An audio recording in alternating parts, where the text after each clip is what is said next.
Don't want to give you a heart attack. Your thing's open, your microphone's on? Yep. Okay.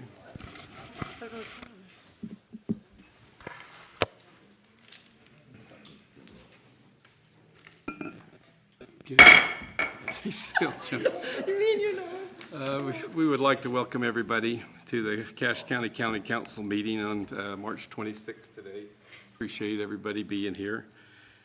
We're going to go ahead and start, and I will be giving the opening, and today I will be giving the opening in the form of a prayer. Our Father in heaven, we're indeed grateful to be able to gather here together this day. We're grateful for opportunities to do the business of the public and do it in front of the public and make sure that we do things right. We're grateful for the opportunities we have to serve in this country, and we're grateful for all those that serve for us. And we pray for them, and the blessings will be upon them, and that they'll be protected in every way. We're grateful for this wonderful valley, the moisture which we are receiving, and how that watches over us each and every day. We're grateful that for those that serve each other, keep each other in mind, care for each other. Pray for those that are of turmoil or have problems and concerns within their lives that are hurting in any way, that a healing process will be provided for them in every way. We are also grateful to be able to meet tonight. We pray that as we discuss, that the Spirit will be with us, that we'll be able to share each other's thoughts and feelings and do so with honesty and be forthwith on things, and that we'll be able to share and understand each other's and what is said tonight, and the decisions that are made tonight will be done with what's best for us as a county, what's best for each other, and what's right. We again thank Thee for these things. Again, ask Thee to be with us always, and do so in the name of Jesus Christ. Amen. Amen. Now, if you stand, we'll go ahead and say the Pledge of Allegiance. I pledge allegiance to the flag of the United States of America and to the republic for which it stands, One nation, under God, indivisible, with liberty and justice for all. Thank you very much. I'll accept approval of the agenda. So moved. Second. Moved and second that we approve the agenda. Is there any discussion? All those in favor say aye. Aye. Motion passes. Any opposed? Motion passes. How about the minutes from March 7th and March 12th? I would move that we accept and approve the minutes for March 7th and March 12th. Second. Moved and second that we approve the minutes of March 7th and March 12th. Any discussion? All those in favor say aye. Aye. Any opposed? That motion passes. We'll now turn it over the time for a short report from the county executive. Thank you, Mr. Chairman. I had an opportunity this past week to meet with our GIS department, and I just wanted to commend them for the professional work they've been doing. I mentioned last time our trails division and how it might be nice to have them give a report. I think I would make the same recommendation in relation to our GIS division. I think you'd be impressed to see some of the projects they've been working on and find it pretty interesting. So I would commend that to you to consider having them come to a workshop and tell you about their projects they've been working on. Another department that has a meeting coming up tomorrow morning, the Fairgrounds is going to be having a tabletop emergency drill at 9 o'clock in relation to how we might prepare for emergencies that might happen at the county fair. And you're all invited if you'd like to come and participate in that or observe. We'd love to have you come out.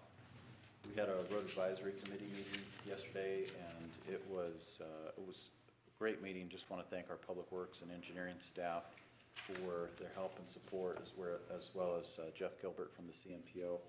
We had a pretty full agenda, covered a lot because all of those staff members are doing a lot, working really hard on everything from transitioning from winter to springtime maintenance. We talked about budget items, which one of those will be before the council tonight.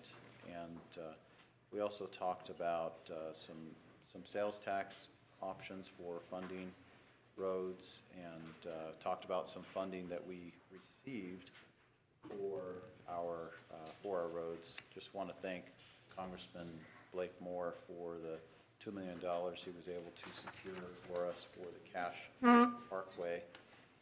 And then finally, at the roads meeting, we talked about gates on county roads and how we're going to manage those going forward. So there will be more discussion on that, and that probably should be a workshop for the council as well, to talk about those gates and how we should manage those in the future. Also wanted to just give an update on the fire district. A couple of meetings ago, it was on the agenda for me to make some appointments to our fire board, but I felt like maybe we should do a little bit more research and make sure we're doing it correctly. And it's good that I held off, because after that I spoke with our county attorney's office, and they did a little bit more research and found out that the process we have to follow is actually different than what we've done in the past, and has to follow the process that's set forth for special districts. We were moving forward with that, but identified some additional questions, and met with the county attorney's office again within the past week. They are researching further. As soon as they get back to us on what the correct process is for making those appointments, we'll move forward with making those appointments. And that concludes my report this evening. Thank you. Okay. Let's go ahead with the item of special interest there, CAPSA. Mr. Boyd.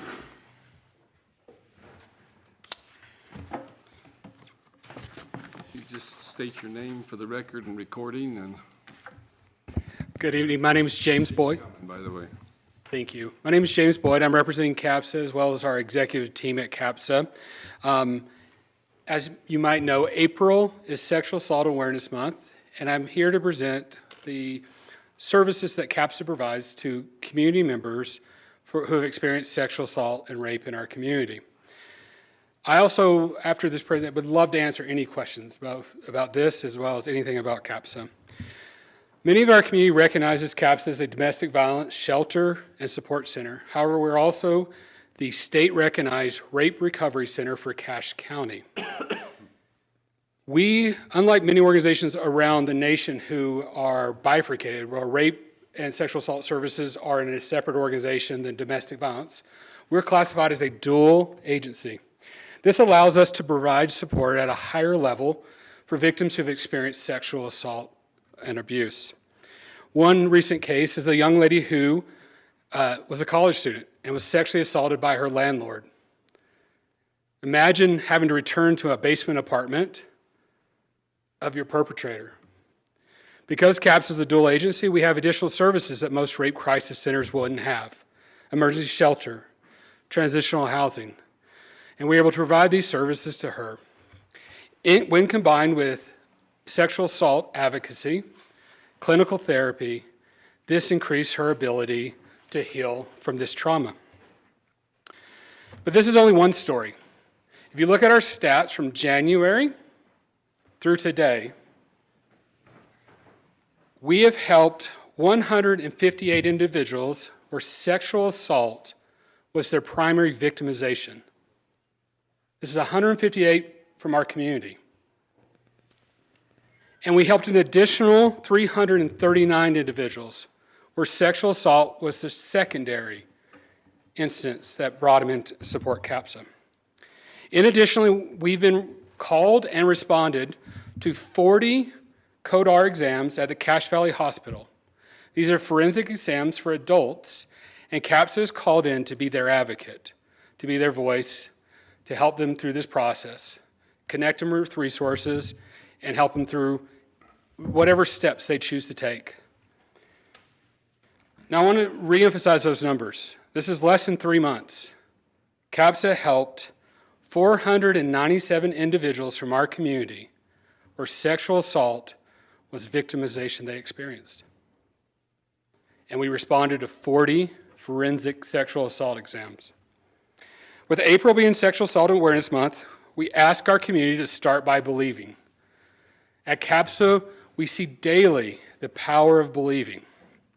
When survivors start their experience or share their experience, the first response is critical. When it's positive, it often adds to the healing. And when negative or not supportive, often defers them from seeking further help, contributing to the chilling stat that 74% of sexual assault victims never report this crime to law enforcement. In contrast, research has shown when individuals are believed and receive support, often through community confidential advocacy, there is increased engagement with law enforcement and prosecution, potentially leading to more successful outcomes. The silencing of a victim, even when unintentional, only benefits the perpetrator. This is why CAPSA is asking our community to embody the message of Start by Believing.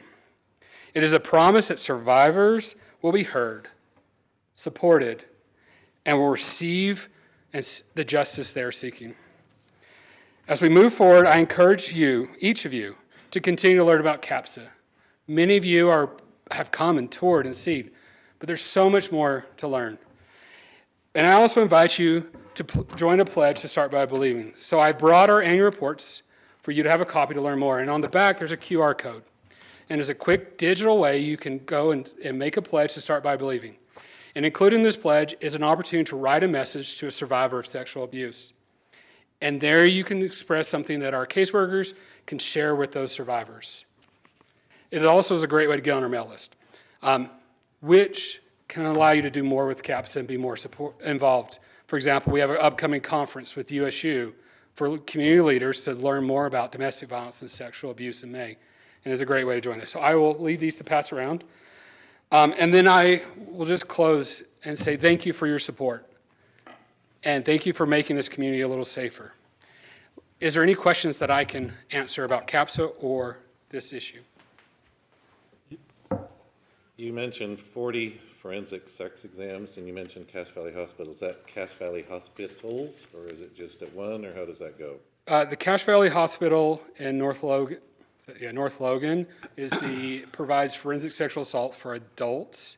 And so all are pointing that direction. With youth, we can speak about it. The Children's Justice Center does that, but for adult victims, they're pointing to the Cache Valley Hospital. Okay. Other questions? James, can you explain a little, just without going into a ton of detail, Sure. where your funding comes from, how you guys are funded? So our annual report does break it down, our funding to a big degree, but CAPSA each year, we have to start off ultimately with zero. We apply for state and federal competitive grants. About 70% of our funding is from those sources, and the rest is through fundraising, donations, and other support. There is a misconception. A lot of people say, oh, I'm sure the county donates a lot and the cities donate a lot, which is, as we know, it's not necessarily the case. But it is something that every year we have to start off with zero. And this is something that our community has benefited for years of us able to secure funding. Right now we're operating a $5.2 million operating budget. And it's to provide these critical resources. We don't charge for anything. To get over 500 people last year to receive clinical therapy for free is quite pricey. To offer a homeless shelter for victims of domestic violence and sexual abuse, extremely expensive. And I heard y'all talking about housing. To be able to offer housing, we know we're going to start the year by losing money on that we'll have to make up with fundraising and grant writing. And so our funding really does reflect a very diverse pull from state and federal and then community support. But as all nonprofits know, we reflect the community, and we can only do the work that our community says is important enough to support and fund. I know I've seen several businesses actually have signs. Yeah. You know, about supporting CAPSA, and I think that's powerful. I think that's neat that there's a lot of them, and they're rallying around you, and I think that's critical. Well, thank you. And we invite all business owners to partner and participate. Our approach is we want to be that partner for businesses. We want to come and do trainings. We want to help you. We know that many victims of abuse, sometimes the only safe place to have is at work. So we'll go into businesses and train on how to appropriately respond, how to recognize those signs, and how to refer people to CAPSA. Oftentimes, if you're the person that they trust, they'll come to you. And this could be an HR director, a business owner, it could be a clergy, it could be you, because you're someone in the community that demonstrates support. So we're happy to provide those levels of training to any groups. I'm looking around, I know Cache Valley Bank, we do that to all the branches, and many other organizations in our community. Other comments? I just wanted to encourage anybody who hasn't gone through. James took me on a tour. It's a wonderful place. It's beautiful, and I'm so glad that you took the time so that I could know more about it. Well, thank you. Yes, the invitation's open. Well, we appreciate it. We Well, really thank you. do. Thank you. Thank you Thank for you your for all your report. work. Thanks for your, some ideas and some information that we have here, but we just thank you for what you do. Well, thank you. Y'all have a good night. Okay, thank you. Thank you. Okay, let's go ahead and, let's see, 15 minutes here. Andrew and Terrell will VOCA and VAWA grants.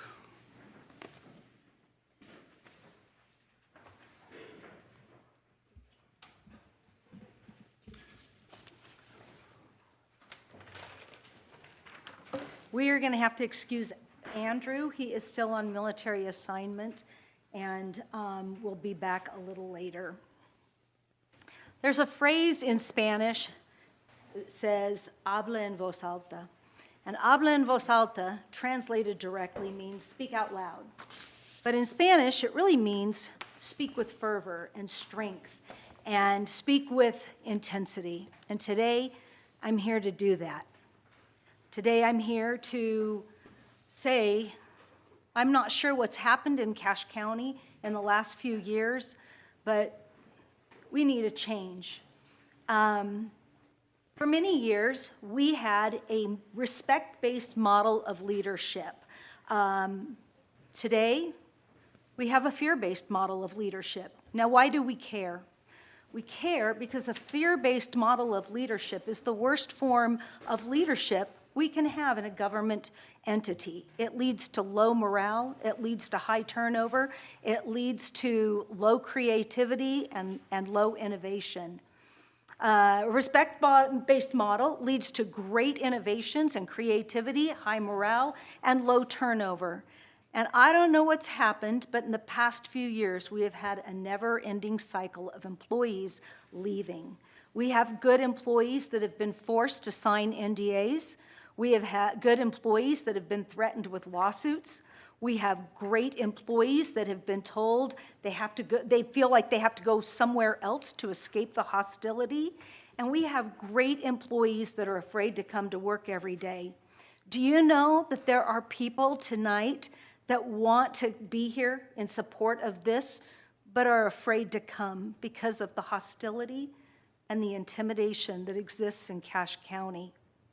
This is a terrible model for our citizens. It's expensive for our taxpayers, it's unproductive for employees, and it's unsustainable at the current time. Hostility, intimidation, bullying, retaliation have no place in the Cache County workforce.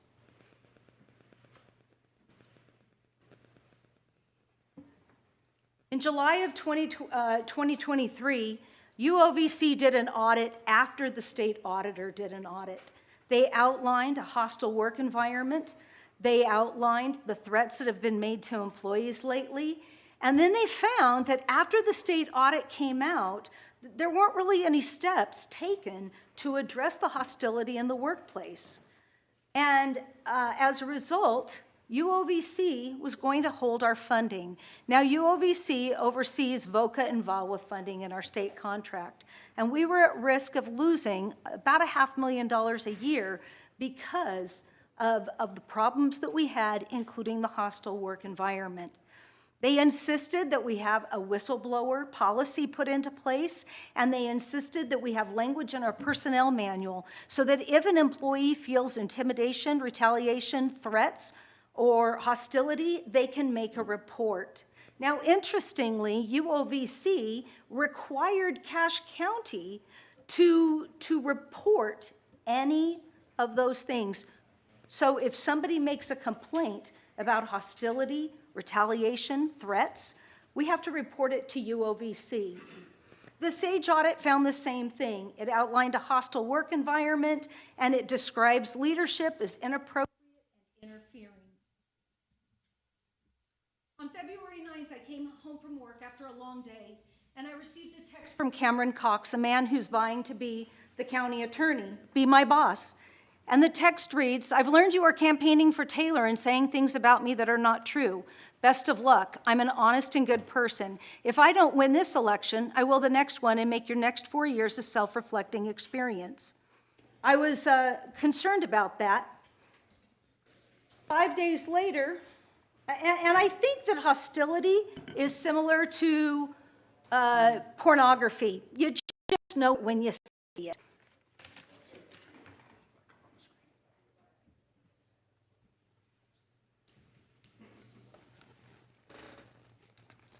5 days later, I received another text from Mr. Cox.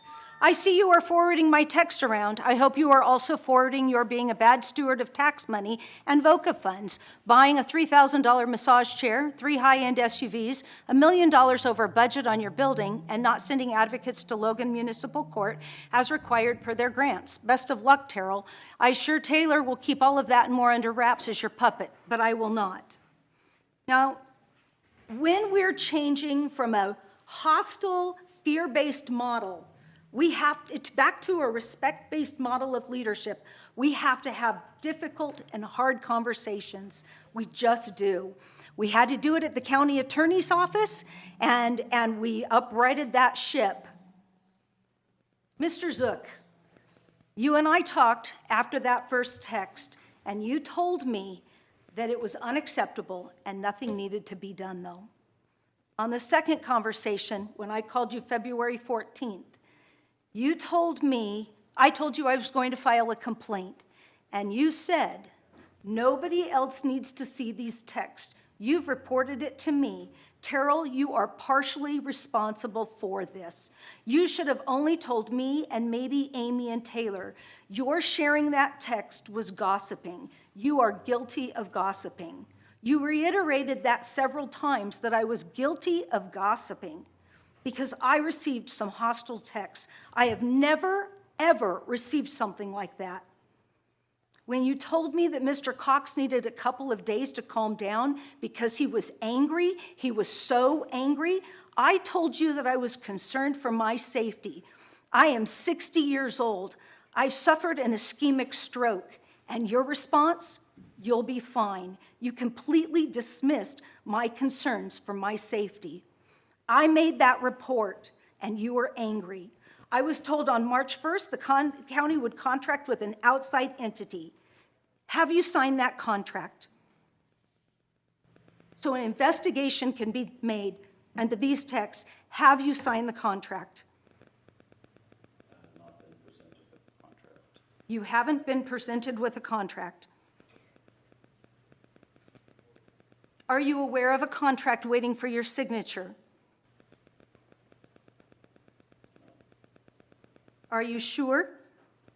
It's been 26 days, David. That's retaliation.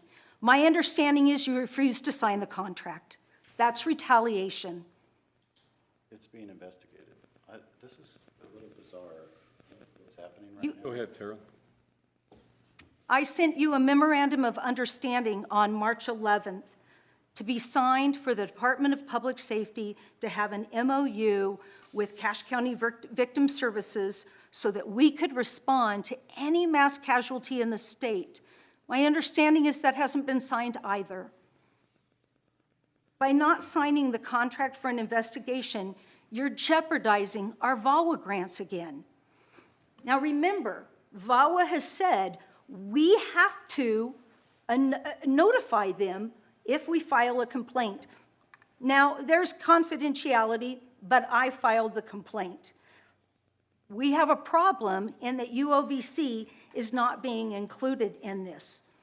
And I believe we need to contact UOVC to figure out how to proceed and not have effects on our grants. I want to address this really quick. First of all, there's no $3,000 massage chair. There's a $962 massage chair that was courtesy of another funding source. County taxpayer dollars didn't pay for that. With regards to the high-end SUVs, we did not go out and just willy-nilly go buy Range Rovers.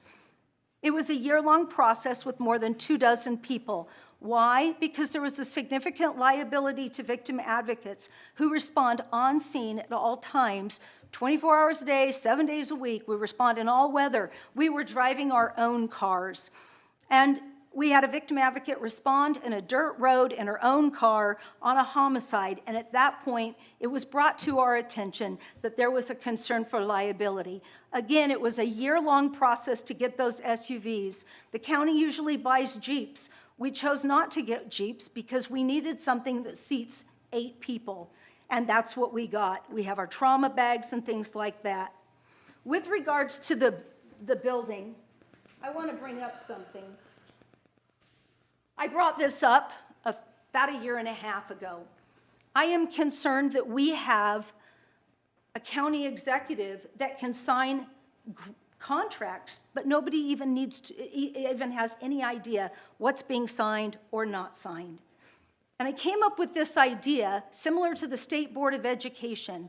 I'm troubled that in the last couple of years that I have lived a nightmare because, and partially, it's because of contracts. And if we would have had something where the county council, taxpayers, and employees could know about contracts signed, perhaps we wouldn't have had the Rich County fiasco. Perhaps we would have not been signing our rights over on the CJC to an outside agency that's not associated with our government employment. We need to be able to track that. We need to be able to show so people can see what contracts are out there. The other thing is I want to make it really clear that grants are not set in stone. We have the ability to change those grants at any time. And it was with UOVC's assistance that we were going to change the grants to not have a victim advocate in Logan Municipal Court. In dealing with Logan Municipal Court personnel, we made a decision that we would use our victim advocate 15 hours a week because VOCA covers that. So victim advocates are there every week. Our victim advocate is in Logan Justice Court every week. I am deeply concerned about the threats, the intimidation, the hostility that exists in Cache County. We are losing people that are really good employees. In fact, it's my understanding we lost another really good employee yesterday. That is really sad. We have got to move to a different model. And so I want to know if you're willing to change this current culture of bullying, threats, intimidation, and retaliation toward Cache County employees, or if you'll remain silent. I have nothing to lose, and so I feel like I'm the one that needs to come up here. We have a good system right now, but I watch the county, and it's just tanking. And so I would like to know what your thoughts are. And yes, there is an investigation, David, but you didn't sign the contract. So I don't know where we are on that, but we need to probably discuss this with UOVC. I don't want to lose $500,000 a year because of this. So I would like to hear from you as to what you plan to do, all of you, what you plan to do, if you plan to do anything to change this current culture back to a respect-based model. I have a suggestion. Let's have the council first. Council, we'll have you guys first share, if you would. Anyone want to? We'll have you guys share, so go ahead. The obvious answer for me is yes, I want to make sure we are moving forward in a positive and supportive manner for improving the culture of our community and strengthening the support we offer to those who have been victimized. I will go Mr. Chair? next.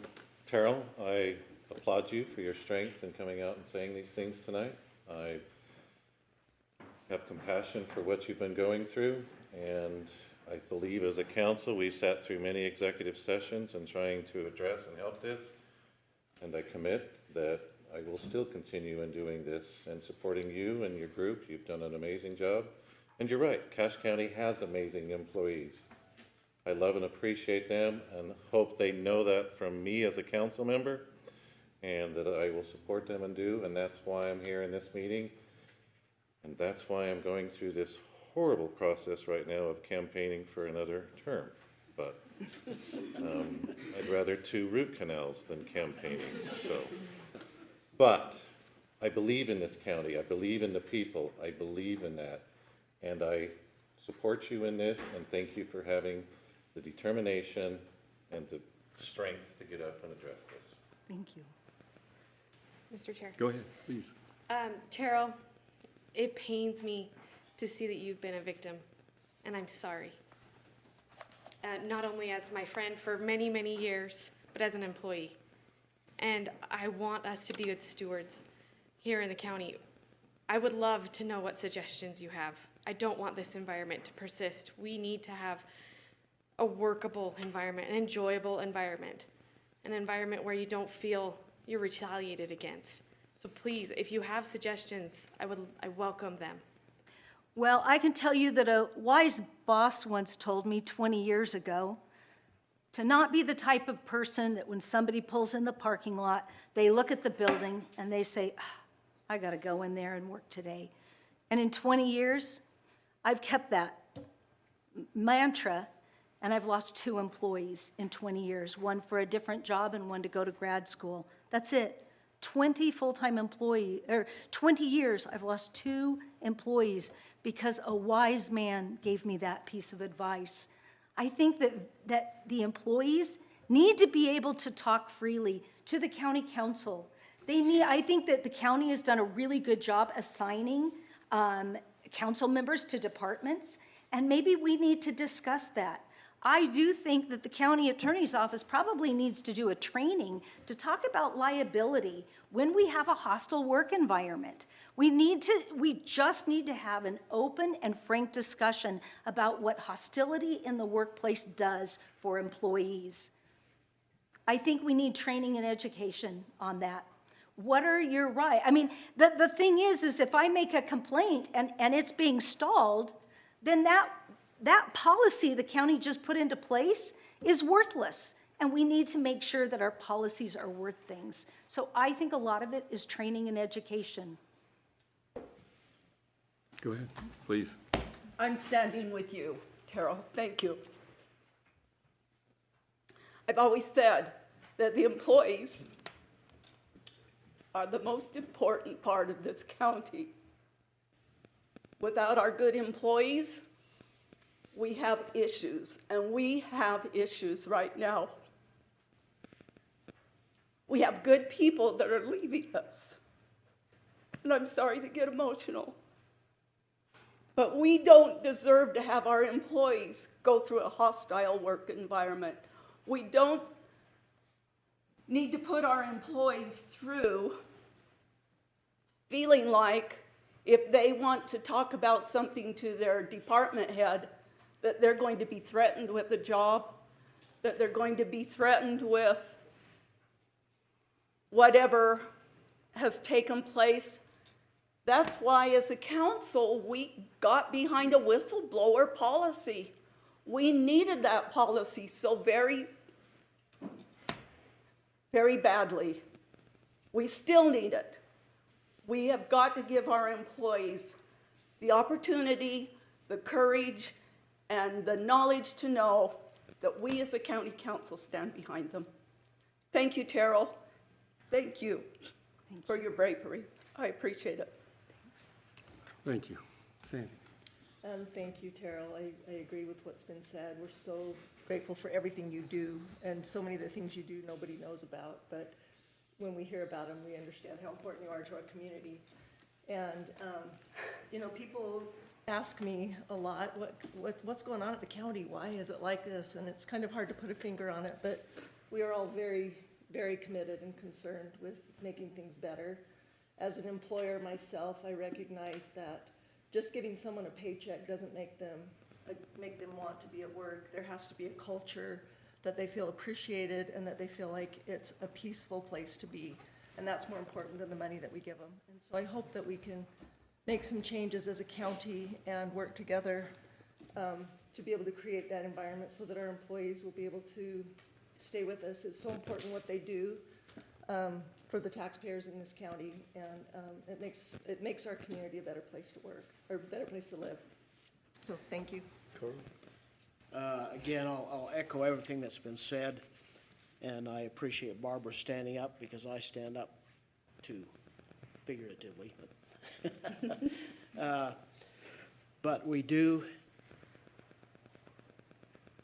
I wasn't going to run again for another term, but I have so many people come to me saying we have got to have stability, and we don't want people elected who are coming in to saying, I'm going to fix everything from the inside. I'm going to fix everything. It's that kind of attitude that has led in great part to the problems we're seeing now, because there's been such, as you pointed out, such a huge amount of turnover and change brought on by people coming in thinking that there's a problem, that they're going to change it, and that they're going to be the one that's going to make everything right, when in the first place they really don't realize that there's nothing wrong. And that's what's happened over the last few years. And we've lost the stability that our county needs.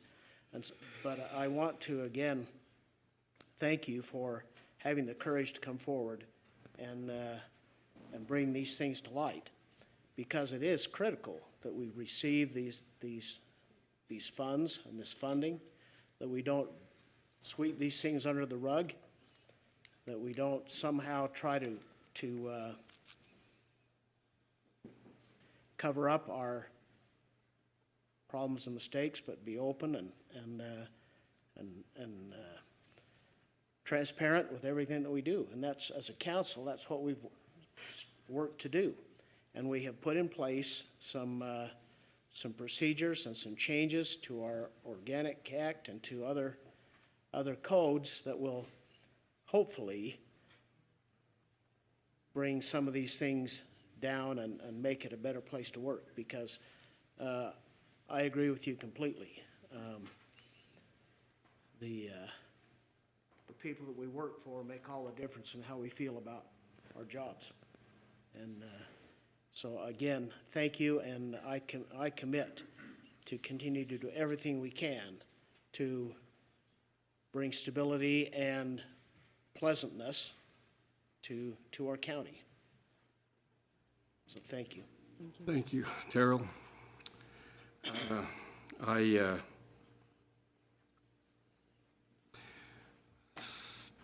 Several years ago, I remember asking, while sitting on the council, it was actually just about 3 years ago, I asked, do we have a whistleblower policy?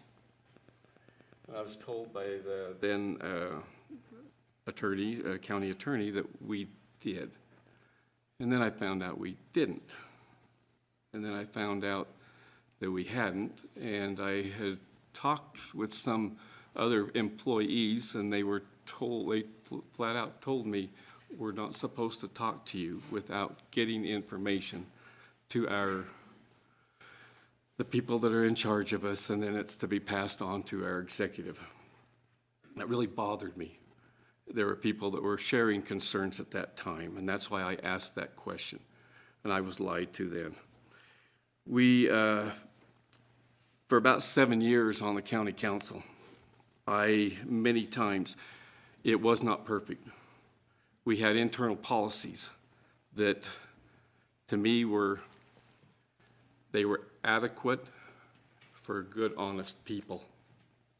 they worked. And then problems and issues that we would have with those, we always were open to come together and fight through those.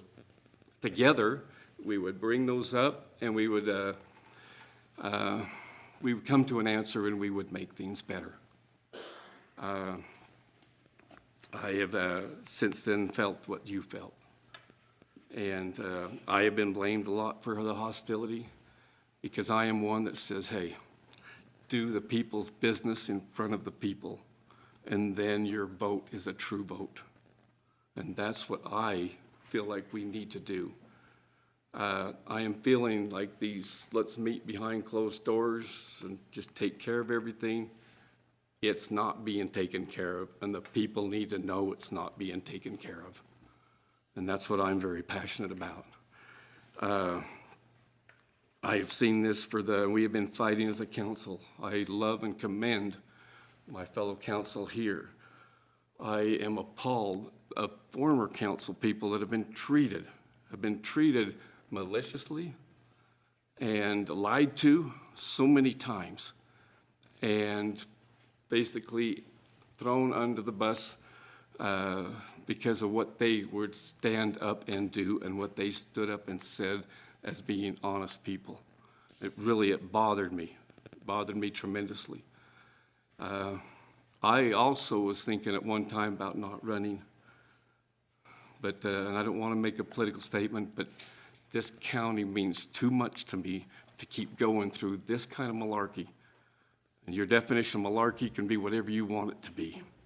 But we should not in any way be bringing this county to that level.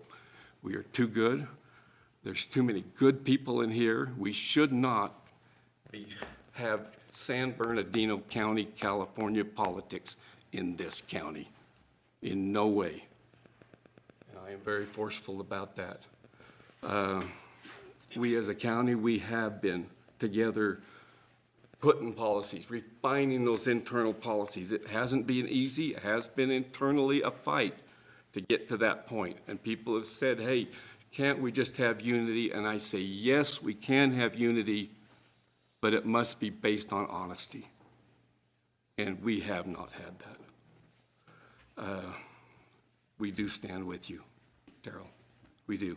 You know, if I could make another suggestion really quick, I don't know, there's Amy. I think it was smart to put Amy under, to kind of put her on her own, but Amy and her staff are really qualified, and perhaps they can start looking at how do you switch this fear-based model into a respect-based model of leadership so that people will want to stay.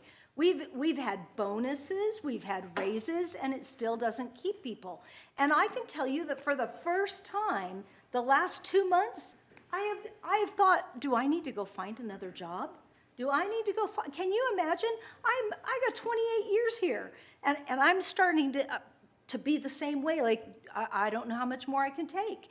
And so I'm wondering if, sorry, Amy, I'm wondering if Amy could do some research on that. Perhaps we need to have our leaders have some sort of, not all of our leaders, we have great leaders in some areas, but maybe have some education and figure out how do we do this? I'm not sure how you change that model without having some really hard discussions. I have some suggestions. First of all, Amy, I do have one question of you. Was there a contract presented to the executive was there a contract presented to you, to the executive, or presented to the executive for him to sign for us to do this investigation? Yes, the contract was presented. It's not a contract. I have a copy of it on my desk. It's not a contract. And if I can be allowed to speak, I will provide more. So you said that you presented it and It's not been signed. it has not been signed. Okay. Okay, Mr. Zook, go ahead. It's not a contract.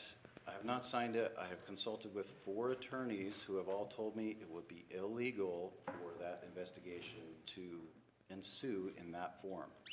It is being investigated in other forms.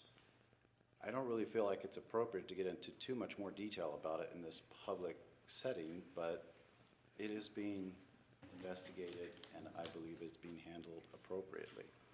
Who's investigating it? Terrell, I appreciate you. I feel like we've been friends, and it is a little bizarre, the setting here.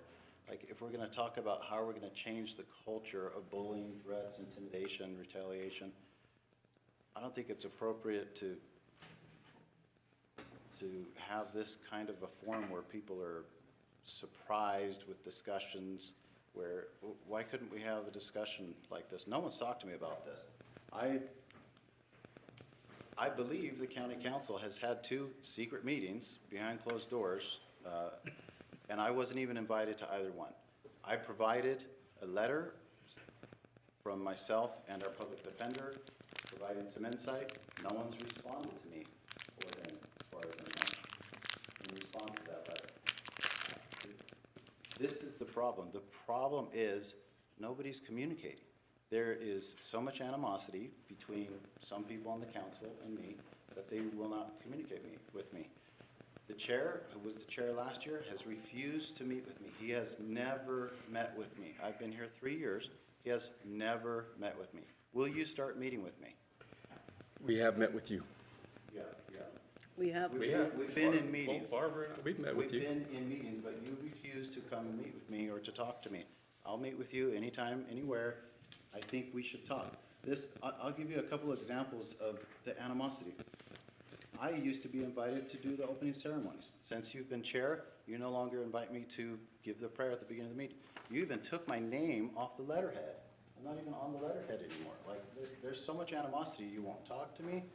You won't meet with me. You constantly accuse me of bringing things from California. I don't understand why there's so much animosity from you. David? I think we need to meet. We need to discuss. We need to talk to each other. Like what happened at the end of our last council meeting, where the clerk was caught off guard, asked all these questions, and put on the spot. Should he have been asked those questions? Should those discussions have happened? Yes, absolutely. I agree. But the way that it's done, where somebody's caught off guard, where somebody's surprised in a public meeting with interrogation and questions, I don't think that's professional. I don't think that's nice. I don't think that's respectful or a good way to do things. David? We have a lot of issues in our organization. That's why I ran for office, because I wanted to fix them. I wanted to improve the way this county did things, the way this county served the people. I still think we have a lot of work to go, but we're not going to be able to do it if we don't work together. The problem I see is that there is disrespect, there is gossip, there is a refusal to meet, to talk. Just because you're upset with somebody doesn't mean you can just write them off and never talk to them again. We have to be able to talk to each other. We have to be able to meet with each other. We have to be able to communicate with each other. And this is the other problem. There is investigation after audit after accusation over and over and over again in this organization. We are constantly investigating someone, auditing someone, accusing someone of malfeasance. There is no one in this organization that I have seen. There's no employee and there's no elected official who is evil. But that is the opinion of so many. People think that what has happened here and what has been going on is evil. It is not. There are mistakes, yes. Are there bad decisions? Yes. Is there lack of training, lack of policy? Are there a lot of things that we could do to improve? Absolutely. There are a lot of things we can do to improve. But the people of this organization are not evil, and they shouldn't be treated that way. All of these investigations, criminal investigations, audits, forensic audits, all of these things are being done, I think, overzealously in an attempt to paint people as worse than they are. I would recommend that we do some training together. Number one, we need training, and I've been recommending this for 3 years. We need training on what everyone's role is here, because the root of the problem is that there are misunderstandings about what people's roles are, what the legislative branch should be doing and what the executive branch should be doing. That is a root problem. Another root problem is that Mr. Erickson has never been able to get over the fact that he lost to me in an election. And Oh, come on, whether let's not bring whether or not that people in, believe yes. that or want to believe Oh, that, my goodness. that is a major factor. He refuses to Play even the talk to victim. me. Yeah. He refuses to even meet with me. Why else would he take my name We off have of the met letterhead? with you, David. Yes, We you have met. Barbara. I appreciate David you. and I met with We you. both went. Carl and I Yes. have met with you. Yes, I So appreciate those of you who are willing to meet and communicate. I think Paul that's and a I move in have the right met with direction. you. Another thing that I think needs to happen is we need to learn about the dignity index. I think we should invite them to come and do some training for us. I think we should have a mediator come in and help us to communicate. I've recommended that multiple times over the last 3 years, and it's been blocked. I even had people scheduled to do it at a certain point, and they were then talked out of it by people on this council. I think we need to meet with each other, we need to talk to each other, we need to treat each other with respect, we need to work together as professionals, and we need to stop accusing each other of every little thing we could possibly accuse each other of, because it's not productive. And I know I've done that in this meeting tonight, and I apologize. I'm defensive because I'm caught off guard that I feel like this is been set up and fabricated to attack me because people don't think I'm dealing with a certain situation in the way they'd like me to deal with it. That's unfortunate, but it's being dealt with. I believe it's being dealt with in the way that is legal and appropriate. And if people don't like that, they can talk to me. Everyone has my cell phone number. It's posted. Everyone knows where my office is. No one has talked to me about this issue, except for a couple of people that I've reached out to ask about it. No one has asked me about that. If there are truly concerns about this issue, and the concerns are so bad that we have to schedule an item on the county council agenda and have a public meeting to discuss it, shouldn't there have first been somebody come and ask me about it? Somebody ask me what I'm doing to deal with it? Somebody send me an email to ask me what I'm doing, something. That is a problem. The fact that everybody seems so concerned about this issue, but no one has talked to me about it, is Carol talked to you about it. Terrell spoke with me about it when it Yeah. first happened. I told her I would address it, and I am addressing it. You told me not to say anything, David. No, what I said was, Oh, no, There- I can quote you. You told me nobody needed to know except for you and maybe Amy and Taylor. You told me I was gossiping by sharing that text and that I was partly responsible. my point is, if there is a personnel issue, there is a chain of command, there is a process that things should be handled, a way that things should be handled. That is my point. My point is that it should be reported, and my point was that it sounded like the complaint got out to other people.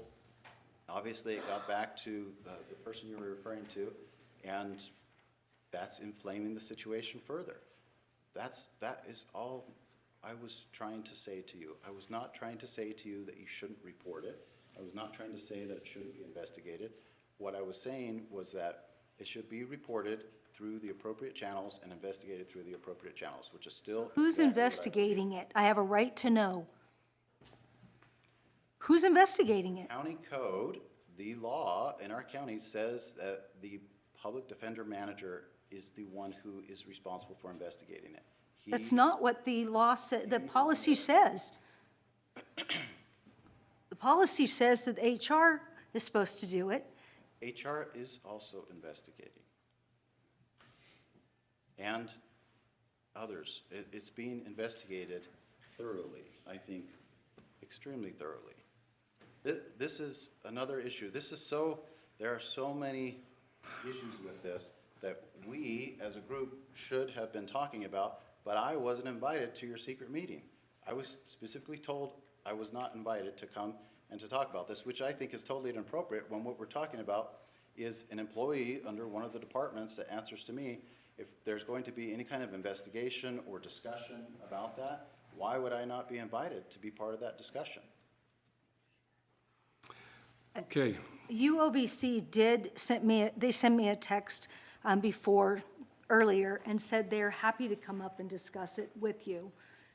because we don't want to lose our grant funding. Okay. So they're happy to come up. They unfortunately couldn't come tonight. Okay, there are, I guess the public can decide. Terrell, we are with you. Any other comments, though, from the council? I'd just like to make one, and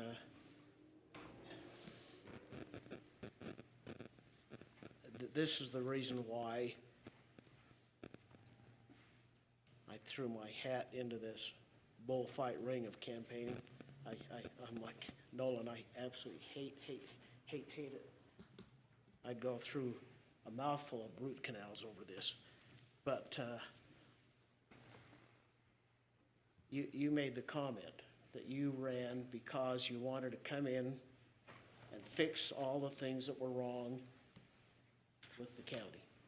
And that's why you ran as the executive. The problem is, there weren't all these things wrong with the county. We got along very well. We got things done very well. The budget was always in place. We never raised taxes, and everything was peaceful and very convivial between everybody serving with the county. Nolan was told by his predecessor, yeah, you know, it's so peaceful, is all you have to do is come to a couple of meetings a month, and there's not much else you have to worry about. But since these changes, we ended up with a different recorder, we ended up with a different executive, we ended up with a different clerk, and when all of those things merged together, that's when all of the conflict and the challenges started happening, because everybody felt like they needed to come in and fix something that wasn't broken. And that's where I think the challenges have been. And I mean, I'll just leave it at that. I do have one comment. Go ahead, please. David, you're right. The council has had meetings, but that's a legislative meeting and a legislative right, so I don't call it a secret meeting. There are times that the executive has meetings that the council isn't involved as well. So just as you mentioned, there's separation between the executive and the legislative branch. And so when we've had those executive sessions, it was determined it was a legislative session, legislative dealing. And so there was no exclusion just because of animosity. There was meetings that was dealt with by the council, so. Yeah, I agree with you, Nolan. The council has every right to have a closed session when it's something that warrants that. And you don't have to invite me to it. That's fine. I'm totally fine with that. Just so we explain, it's not a secret combination type meeting. It was, we are dealing with our elected responsibilities. Yeah. My point is, I believe the topic of those two meetings was not to discuss a legislative matter, but to discuss something in one of the executive branch departments, a personnel issue in one of those departments. And if I'm wrong and that wasn't discussed in either of those meetings, then I don't have a problem with that. If it was legislative, you guys totally have a right to do that. But this goes back to one of my concerns. And I even had a council member say to me, because I said, hey, what's the topic of this meeting?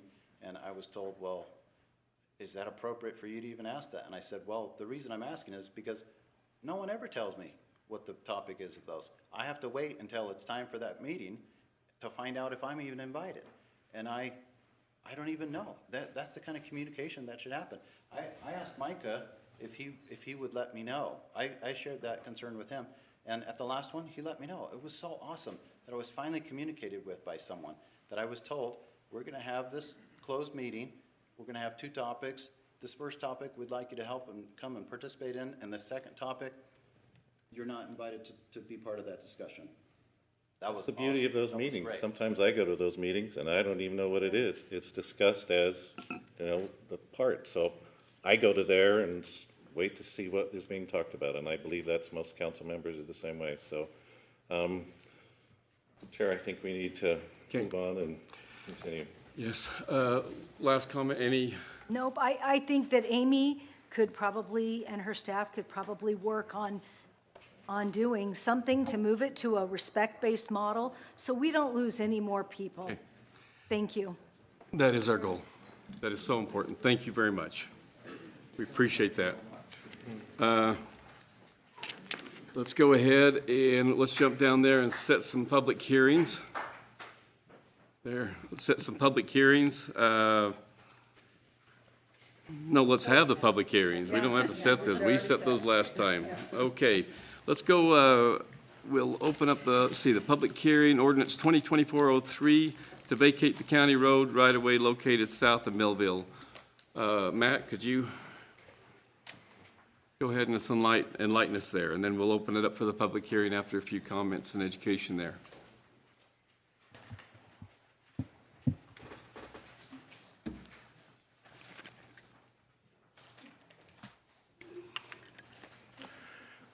Matt Phillips, Public Works Director. I'm just going to introduce a little bit of background on this ordinance and give a little description on where the road is that we'll be discussing. So go ahead. Just a little bit of code information. State code says the county by ordinance may vacate, narrow, or change the name of a county road with a petition or after a petition by a property owner. Just so that we're all aware, we did receive a petition from S&J Attorneys, and they're representing Anthony Zollinger and R&K Farming. Also to let the council know that all the state code notice requirements have been met. We've posted this public hearing in the newspaper, Utah Public Notice website, posted it in public places, and letters have been mailed out to owners that abut the county road in question. Just trying to orient us to where we are and where we're talking. This is kind of shows Nibley, Millville. The road in question is a little south of Millville in that area. If you guys are familiar with this area, there's some gravel pits in this. It's the road that goes to the Coyote Farm is kind of another general local description on how to get there. Go ahead. Here's a blow up of that. You'll notice in the center 500 East is the road in question that we're proposing to vacate. Go ahead. Here's just kind of some of the landowners next to there. I know that's kind of small. I apologize for that. R&K is one of the landowners that fronts the county road. Spindler's is there. Logan City has a little bit of access to this road. The Thatchers, Hamilton's up the north side, I think they have access in other areas. The Larsons down there, they access from the other side of the river. So generally, you have 3 property owners, R&K, Logan City, and Spindler, that would have access to this road, if I'm not mistaken. So if we highlight this is the main road in question that we're proposing to vacate for the council and the public's knowledge. After consideration, discussing this with our surveyor and landowners and different things to make sure that we vacate any interest and do it right. We've also seen some information that would show from some of those earlier farm plats that there's a potential for county roads to exist going east-west as well as north-south. And so in an effort to make this a clean vacation and not leave any hanging issues that may came back, we've decided to, for this ordinance, to vacate all that you see there highlighted. This goes back to again, the farm survey plats. This was done by Martineau, the county surveyor, in 1869. And I'll highlight that same area that's shown here on this old surveyor's plat. Go ahead. The red line represents the current county road. So that we maintain, that we manage. Really anything in that yellow has not really been maintained or managed by the county for some time. Go ahead. This is a 1912 map. Again, I'll just kind of quickly go as quick as I can. I don't want to go too fast, but just trying to go through these to give you guys an idea. This is 1912. If kind of highlighting it again, sorry, that's hard to see. The red shows the existing kind of where the county road is now. And again, if we show that's the yellow spot, the road in question, it does cover up some of that road. So we've seen a little bit of road transition from Martineau survey to 1912 through the years to what we currently have. Hence, that's why we're here. Once a road is established, the only way to get rid of that road is through the county council to vacate it. So you notice there's never really been a lot of those east-west roads, but again, this is to make sure we do it clean and good. So here's the 1972 County Commission road map. If we kind of look at the same thing, showing the same descriptions, Micah pretty much follows the existing county road as it sits today. And you notice there's really nothing on that County Commission road map in 1972. So Matt, can I ask a question? Are you talking about doing the east-west portions Any- too? All the yellow portions? All or the just yellow, north all the side? yellow portions, All the yellow, yes. okay. Thank you. So, this kind of goes back to what I just mentioned briefly, is that once those roads were established, and we feel like there's enough evidence through the Martineau survey, some of that 1912, that these roads were probably established for public use. Really, the only way to get rid of those is to abandon those or vacate those by the county council. This is just any questions. Let's hold those Okay. for a second. Let's go ahead and open up the public hearing on this ordinance to vacate the County Road 2024-03. Is there anyone from the public that would like to share information for, against, any information? Boy, now you're really reverent. Okay, I'll take a motion to close the public hearing. So moved. Second? Moving second, we close the public hearing. All those in favor say aye. Aye. Any opposed? Okay, let's move, Matt, we'll come back to you here in a second and appreciate you staying there. Public hearing, resolution 2024-06, appointing new members to the Paradise Cemetery District. So, Speak to that once I get my laptop plugged in here.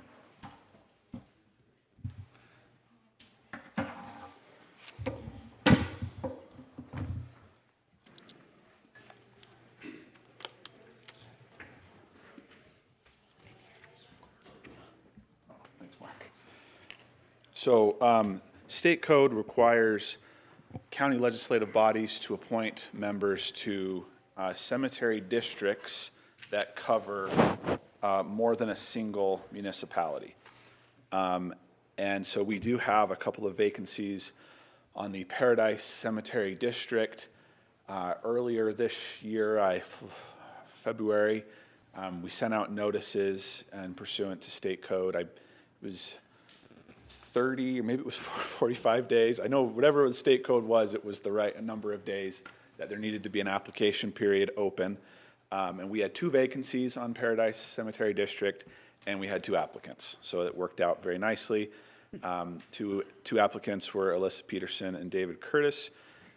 I don't know if they're here today. Or they are here. Yeah, okay. okay. And so this resolution would simply appoint the 2 of them to the Paradise Cemetery District Board of Trustees, and for 4-year terms, so till the end of 2027. So. thank you. We'll go ahead and open up the public hearing for resolution 2024-06, appointing the new members to the Paradise Cemetery District of David Curtis and Alyssa Peterson, right? Anyone that would like to come up and speak? Okay. Oh, you'd like to come on up, Mr. Curtis. Just state your name up here, and you've been on it actually a while, haven't you? What would you say? Have you been on it for a while already? Okay. I thought so. Go ahead. I'm David Curtis. I'm from Paradise. I've been involved with Paradise all my life. And I've been teased oftentimes about that I've got Paradise soil in my blood. But I'm grateful to served on the cemetery board, and I felt the responsibility to try and be of service because I have been a member of the community for a number of years. But I'm willing to serve there, and I want to do it correctly, properly, according to the code and the requirements that we have also with the state of Utah. I would like to recommend, while I'm standing here, Alyssa Peterson has expressed an interest in serving on our board. I would recommend her very highly. She's very competent. She is very knowledgeable and concerned about the people of Paradise. So I would offer those thoughts to you as the county council. And if you want to have her share anything, maybe she will. It's part of the public hearing if you'd like to. If not, your competition is not very, it's completely up to you. But hey, thank you very much for those comments there, Mr. Curtis. Anyone from the public else? I'll entertain a motion. Move to close the public hearing. Is there a second? Second. Moved and seconded. We close the public hearing for 2024-06 on the appointment of the Paradise Cemetery District. Let's go to a public hearing resolution 2024-07 opening. Would you like to? Well, we don't have it till later, but if you'd like, so that you don't have to sit here for the whole Yes. meeting, should we go ahead and do that? Yes. I agree. Yeah. Okay, then let's go ahead and move on that one right down there, resolution 2024-06. It is initial, but so I'll entertain a motion to waive the rules or suspend the rules. Sure. I move to suspend the rules and appoint David Curtis and Alyssa Peterson to the Paradise Cemetery District. I'll second. Moved and seconded that we go ahead and pass resolution 2020, or waive the rules and pass 2024-06. All those in favor say aye. Aye. Any opposed? Appreciate your service, and you will work over a lot of people. Thank Very you. nice. That's Thank very good. Appreciate that service. Okay, let's go ahead and we'll open up the public hearing then, or let's go opening of the budget. Let's first have, who's going to be sharing? Brittany? Okay, would you please? And then we'll open up that public hearing in just a second, so.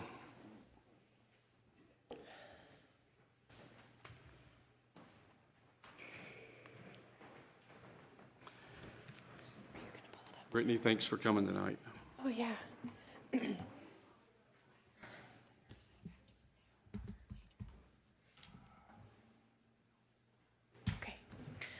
Okay. So with the budget, Micah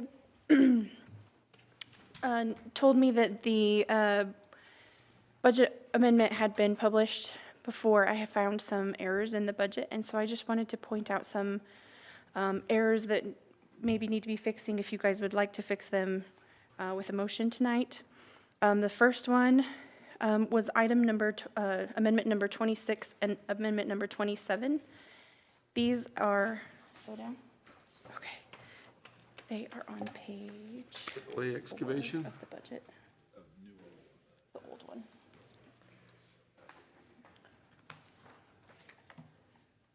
So on page 4, they're number 26 and number 27. The PO to AAA Excavation and the PO to JUB Engineers are purchase orders that were open for the ARPA project for the Richmond Maintenance Shed Waterline Project.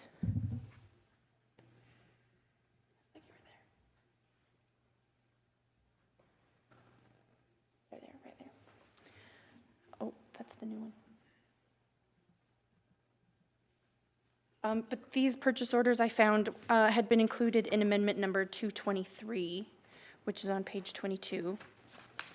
And so we duplicated those POs in the budget. So I would make a recommendation that amendment number 26 and amendment number 27 for PO numbers 29841 and 29859 be stricken from the amendment because they are included with the ARPA project and are offset by ARPA revenues, and then we don't need to use the use of fund balance for those purchase orders.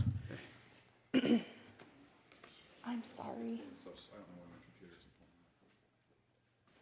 Do you want me to slow down for a minute, or do you want me to move on to the next one? Okay. Okay.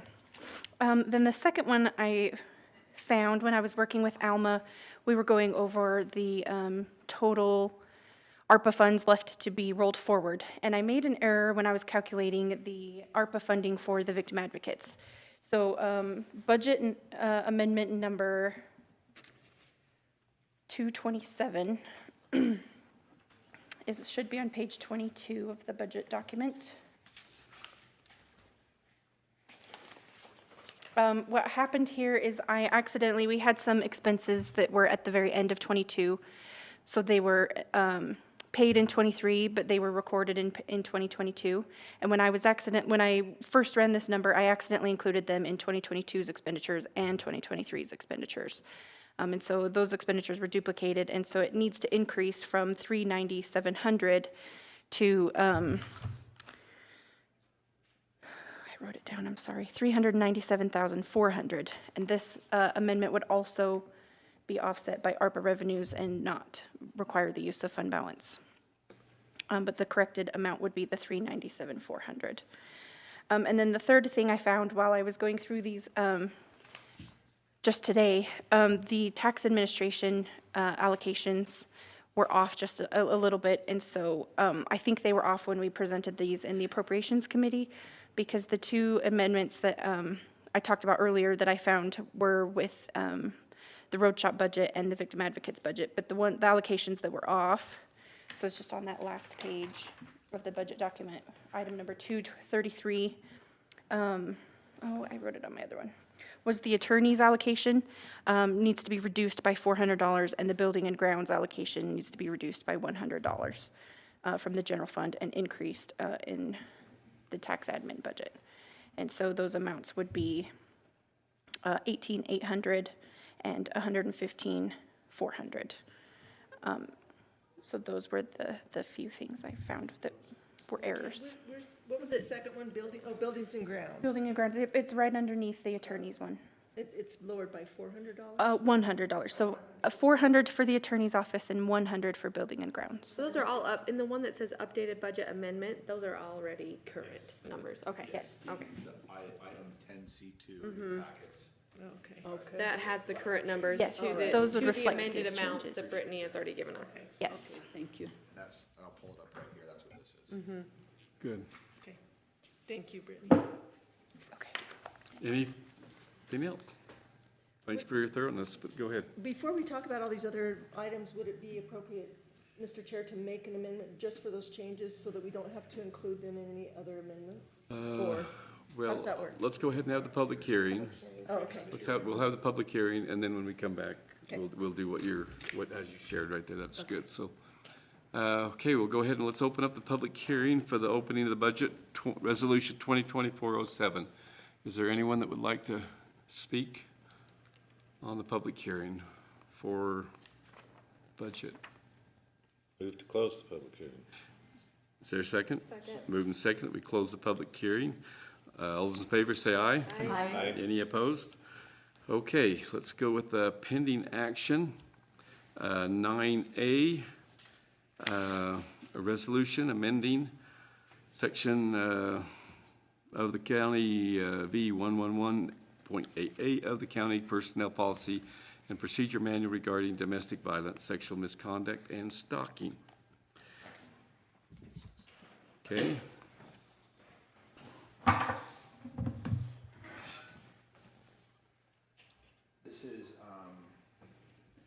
This is the one we talked about last week, Yep. correct? Yeah.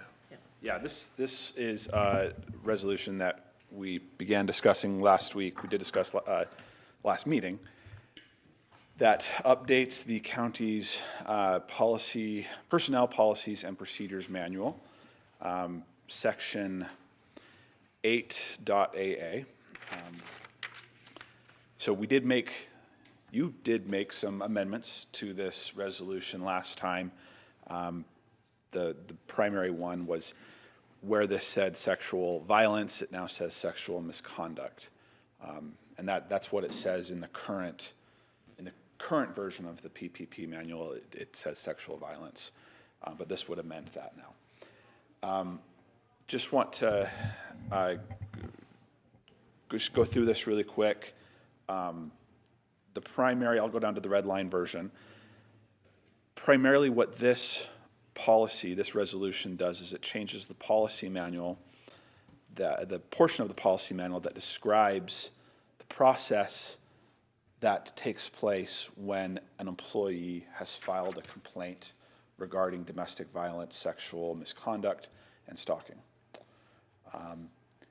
What the current policy is that complaint goes to the Office of Personnel Management, and the Office of Personnel Management conducts an investigation, and then within 45 days, and then after that investigation is over, it's presented to the county executive, and the county executive makes a determination about whether or not, if the Office of Personnel Management finds that a policy was violated, the executive then has the responsibility to determine whether or not that violation compromises grant-funded projects in the county.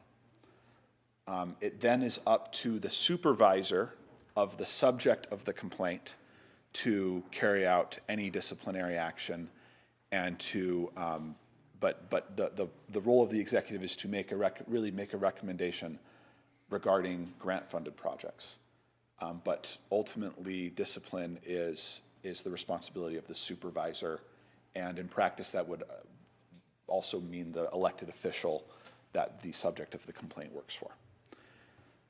So the other thing this resolution does, so what this resolution does is amends that process slightly. It also, as we see here, gives a definition of retaliation in the PPP. Retaliation is already prohibited in this policy manual. This is just offering a definition of that. So some of the changes, I just described the process that currently takes place, and I will now explain how this resolution changes that process. When a complaint is made by an employee, that complaint still must go to the Office of Personnel Management. However, as we see here, should a conflict or potential conflict arise that would jeopardize the integrity of the investigation, that the Director of Personnel Management may delegate the investigation to an outside source. And then if that outside source would need to be compensated, the budget amount would need to be approved by the County Council. And then, so we now have an investigation that could potentially be an outside source, but not necessarily. If the outside source or the Office of Personnel Management determines that policy was violated, that report will now be sent both to the county executive and the county auditor. The reason for that is later on in the policy, we see that if there is a conflict with the county executive in making a determination that would jeopardize the integrity of the investigation or the determination, the county auditor must review the report and make the determination. And so if there is a conflict with the executive in making that determination about grant-funded projects, the auditor would make that determination. Again, just to reiterate, neither the executive nor the auditor has or is being given in this policy the authority to discipline any employees other than the ones that report directly to them already. So then that determination will then be sent to the supervisor of the subject of the complaint. It will also be sent to the Utah Office for Victims of Crime.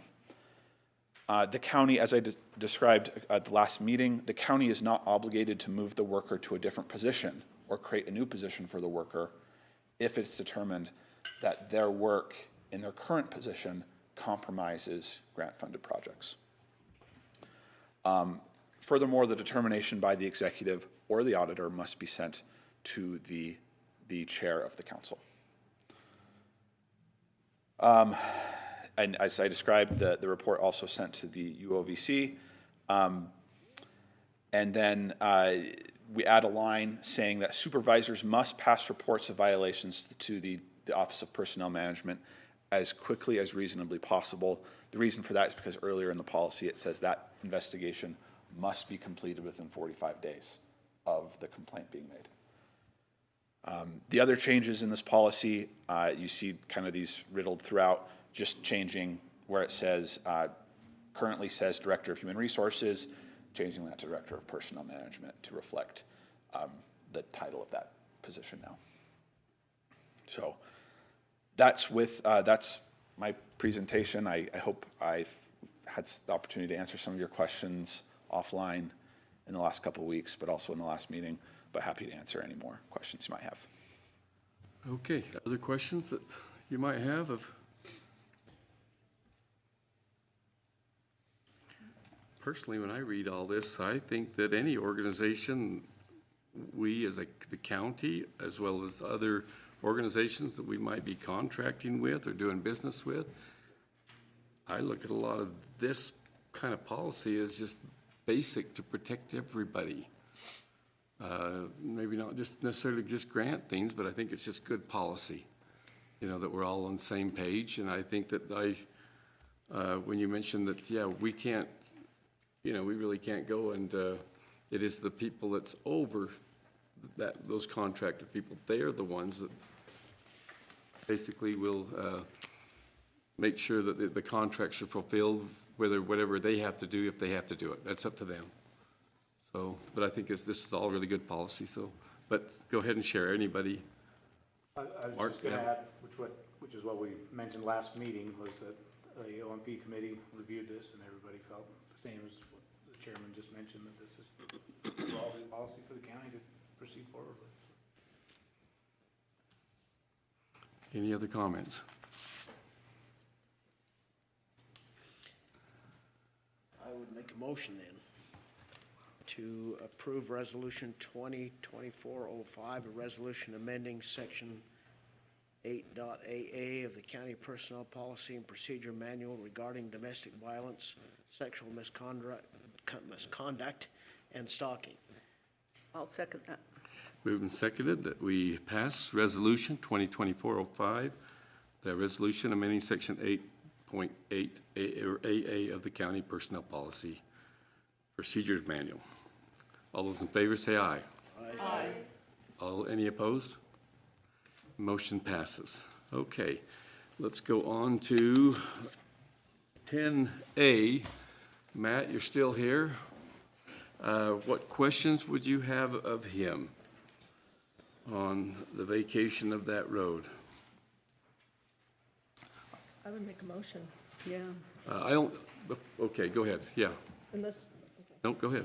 I would make a motion that we approve ordinance 2024-03 to vacate the county right-of-way located in Millville.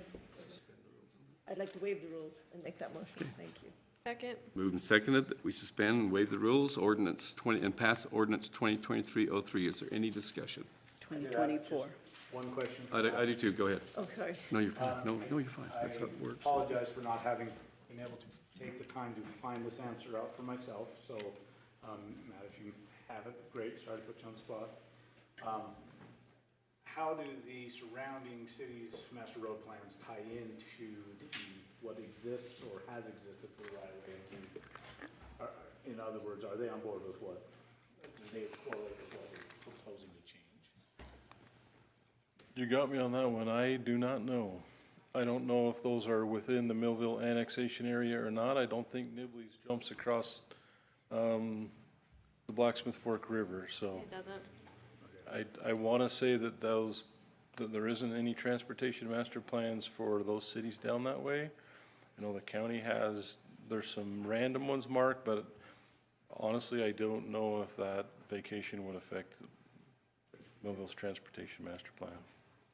My question, I know we didn't have anyone stand up, but the current landowners, you've had numerous discussions, I'm sure, with all of them. And with that old farm plat and how it kind of just had preliminary type roads, maybe in the future, I notice it does not reflective on parcel numbers or anything. It just happens to be on this is what might happen in the future, right? Is how it may look. Now, do any of those landowners feel like they can't do that in the future, that they'll be limited at all because there is not a county road? Not that I'm aware of. The R&K Farms owns most of those. Logan, those other people have right-of-ways to access their property.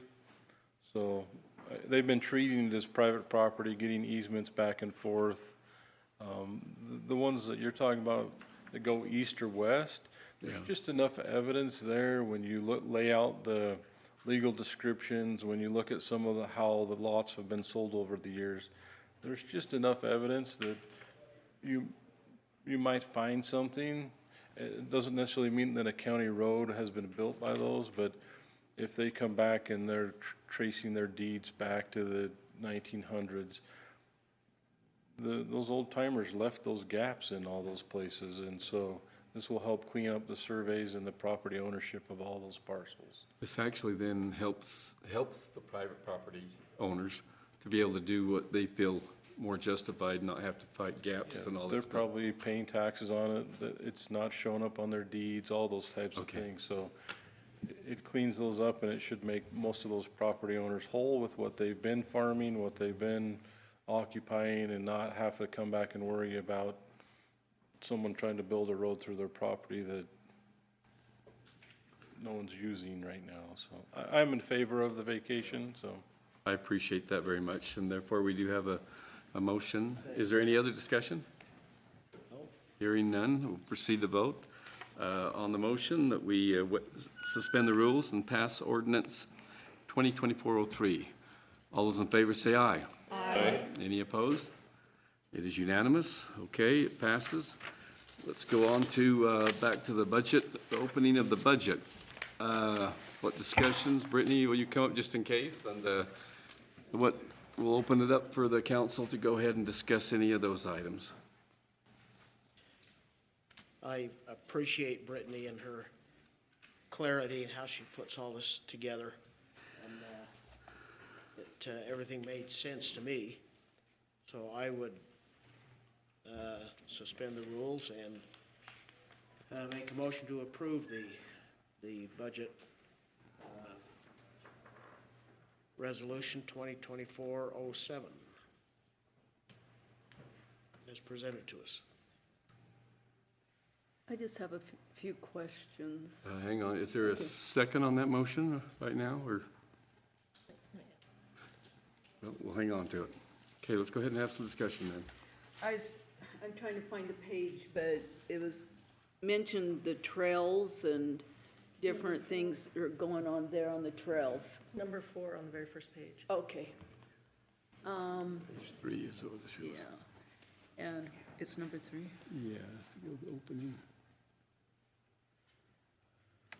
There we are. Page 1. Okay, thank you. Found it. All right, thank you. Just as a reminder that if we're going to implement the amendments that Brittany recommended. Thank you. we need to Make that amendment in such a motion. Oh, okay. Thank you. I'm wondering why the request from the trails for all this money, because if I remember correctly, there was some ARPA funds issued to them. Is that correct, Stephen? You're going to address this? Yeah, I can talk about this a little bit. Thank you. So the trails budget amendment that we're looking at, essentially what happened is last year the trails operation got RAPS grant and a grant from the CMPO, and also we have contributing municipalities, and the RAPS budget, what we applied for and got, didn't match the budget that was actually approved. Didn't match the budget that was actually approved.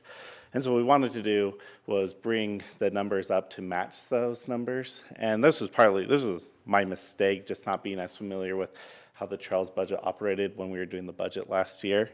But we've run into a couple of little issues within the trails division looking at our operation. So we wanted to bring those numbers up.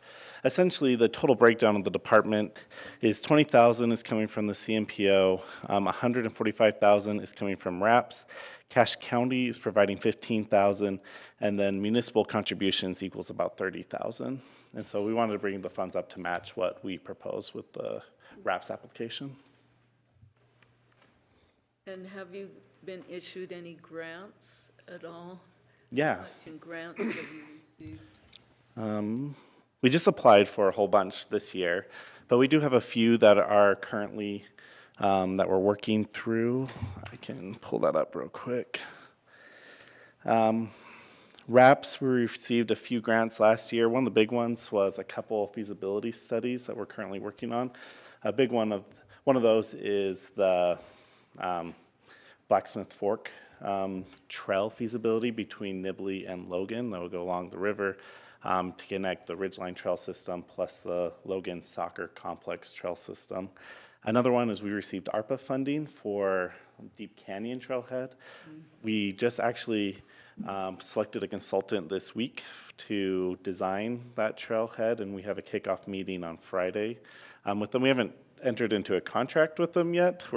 That's what our meeting is going to be on Friday. And so according to their schedule, though, we should be able to go out to bid for construction this summer. So we're optimistic that we'll potentially have the whole project done before the end of the calendar year. And I know there are a few other grants that they're currently working that we've received, but we also put in for a few applications in the last couple of weeks too for this season. Okay, thank you. Those grants, are they ones that'll maybe come to then this year, you feel? If you acquire them? Yes, so the few, I can pull up what we applied for.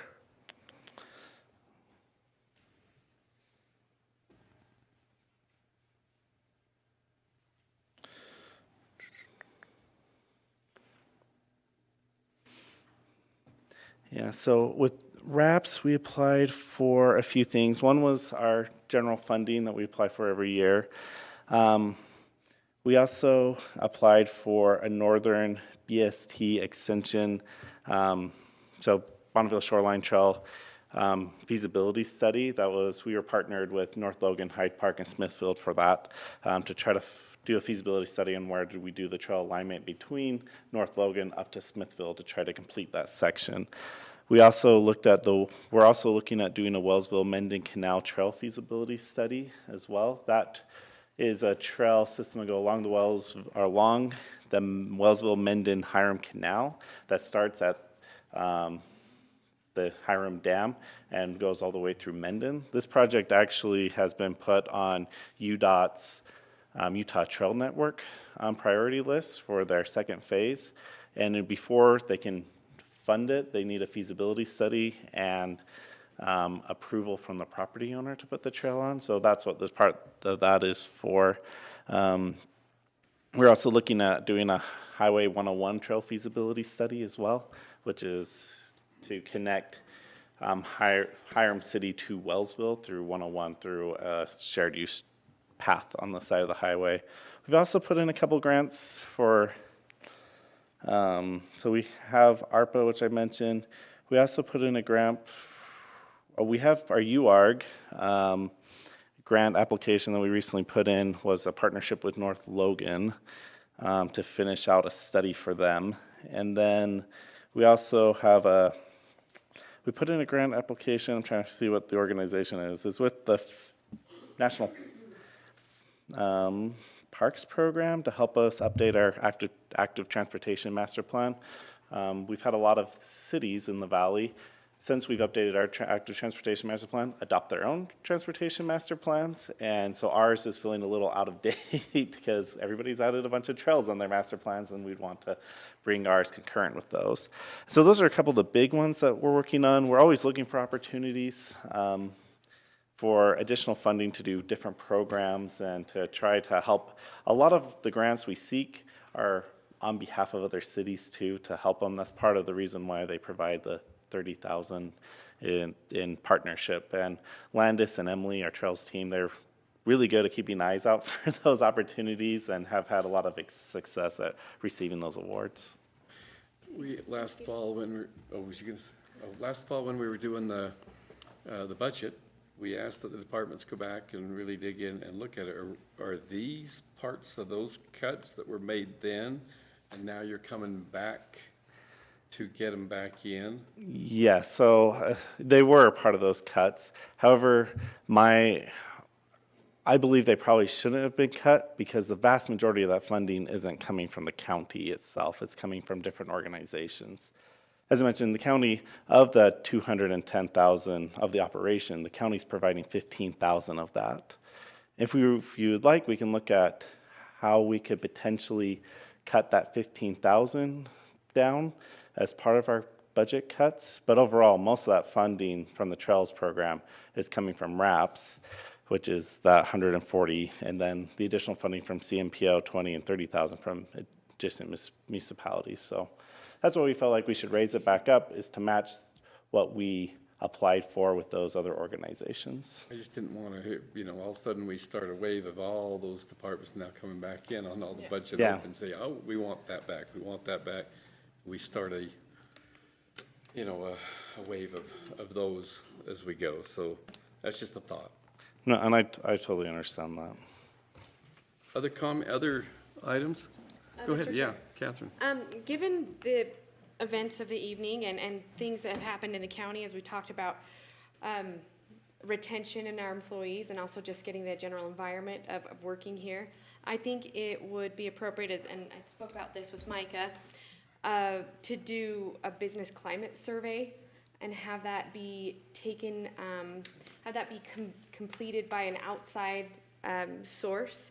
And that is basically just measuring the health of an organization, address attitudes, and generally if we have systemic problems, the intent of this would be to identify those so that we could see where we can improve.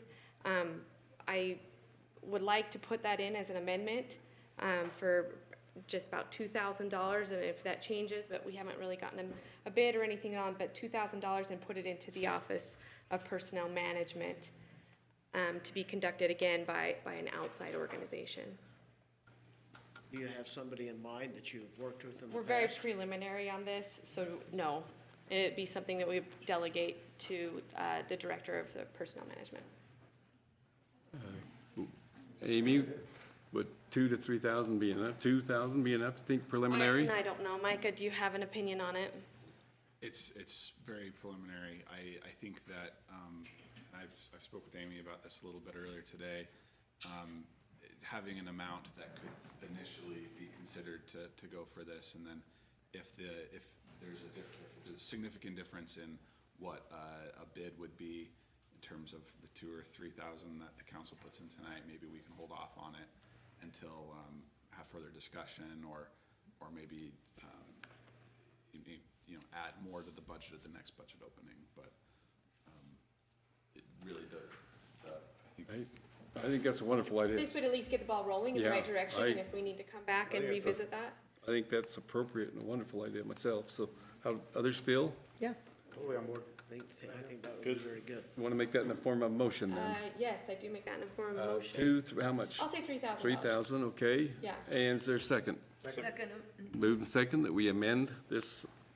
And let's see, I got to find I out think what. those other, as part of the same motion, and also the corrections that Brittany presented to us earlier. So I move to include the amendments that were presented to us earlier in my original motion. Part of that. Yes. The second, friendly with that? Okay, Mark, okay.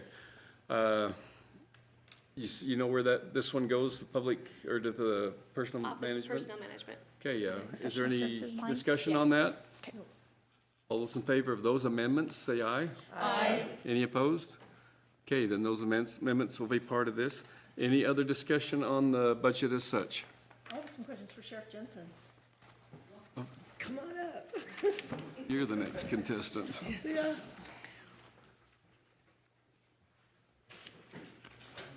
He's coming up. I just wanted to point out the RAPs and ARPA projects that were awarded to the Trails Department last year are included. The unspent funds for remaining from those projects were included in the budget amendments under the RAP sections and ARPA sections for trails. Thank you. Yeah. Thank you.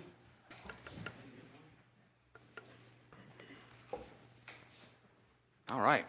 Hey, the main question I have is on budget amendments 8 and 9. Those total $105,300. Is that what it's costing us to do the school resource officer passed by the current legislation? Is that what that is? Yes, that's the House Bill 61. That's the sheriff's security, school security chief that was passed in 2023.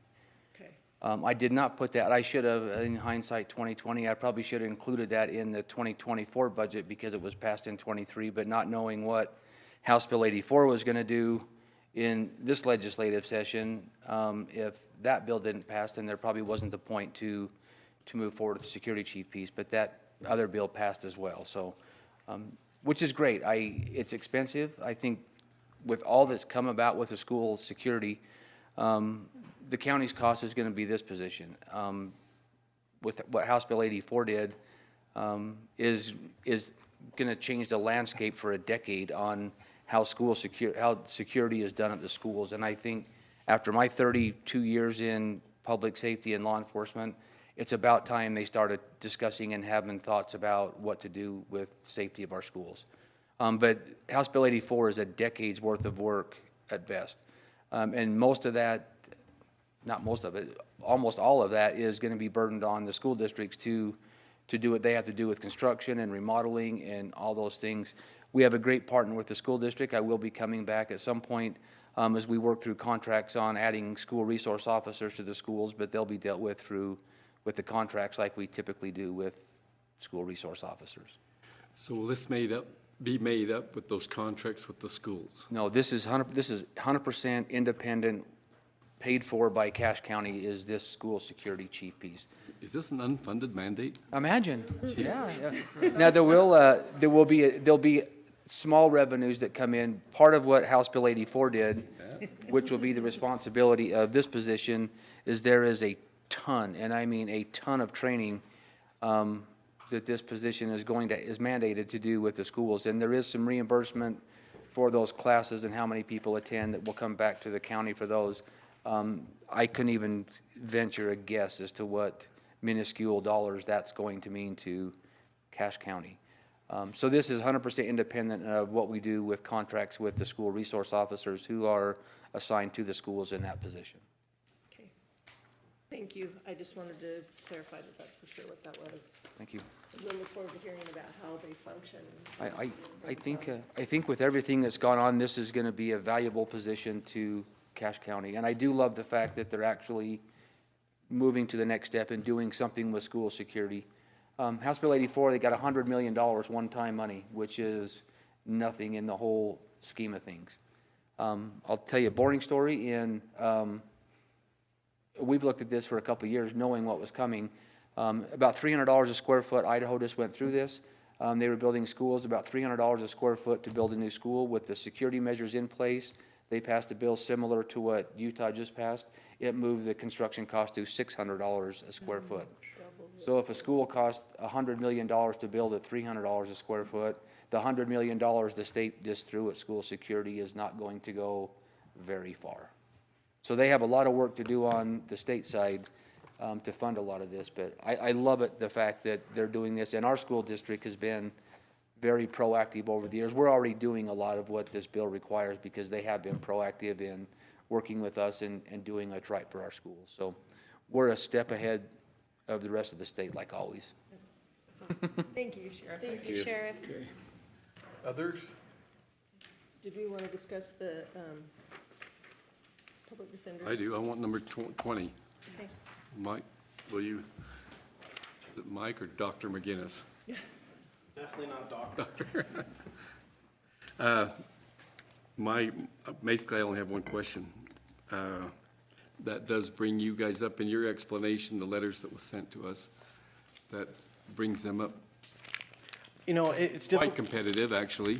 Very competitive. I mean, it's tough to get parity because, like I said, explaining because you got these different dynamics and playing in it. But I think it does make it fair. Okay, now my question is, the contracts that were signed for you to do this, would you explain to us how, when we change midstream or whenever these contracts, or if they're perpetual, or how us changing this now, you know, during the middle of the budget, changes the contract that you have with them? So I would reissue contracts. So I would go through, right now they're contract, I have contracts at that amount I sent you. So I would reissue contracts. That's how that would. Well, that's, you know, because right now we have a contract, they'll do it for so much and so forth. Yep. The next thing is that I know last year you were kind of a little bit blindsided in some things with budget, and it came in really late. This year, let's make sure we tag team, and if there's, you know, we get things done a lot earlier. And yes, we had a lot of surprising things last year. And I think this year's going to even, be honest with you, I think this year will be possibly even a tougher budget. Yeah. No, I appreciate giving me the heads up on that. And the influx, we've used the money, because we received $98,000 from Box Elder, because we cover them. That's been very helpful when distributing that through the public defender's office. Raise theirs to the same level? The public defenders over there have not. They raised the rate for me to manage their office. They have a percentage. They did that this year, that we just signed a new contract for 3 years. Are you going to go now back to them and say, hey, I look what am going worried to, about? believe it or not, and hopefully they're as generous as our council. How many contracted public defenders do we have? We have 8 contract public defenders, yep, not including me. So there's 9 total. Sometimes we'll bring in other people sometimes you get conflicts on a conflict on a conflict, but yeah, usually we just stick with that. Have you found it difficult in our current economic environment to attract people for the rates that we are contracting them for? I'm having difficulty finding qualified applicants. This is a unique field. You have to be able to have experience in doing that. So yeah, I just had a public defender leave. I'm in the process right now trying to fill that position. So we've had some interviews and whatnot. But yeah, I think it's right now with the current economic role in the state, it's they're fighting like for example, I met with the managing defender down in Davis County, and Ogden and Weber and Davis County are just constantly switching public defenders.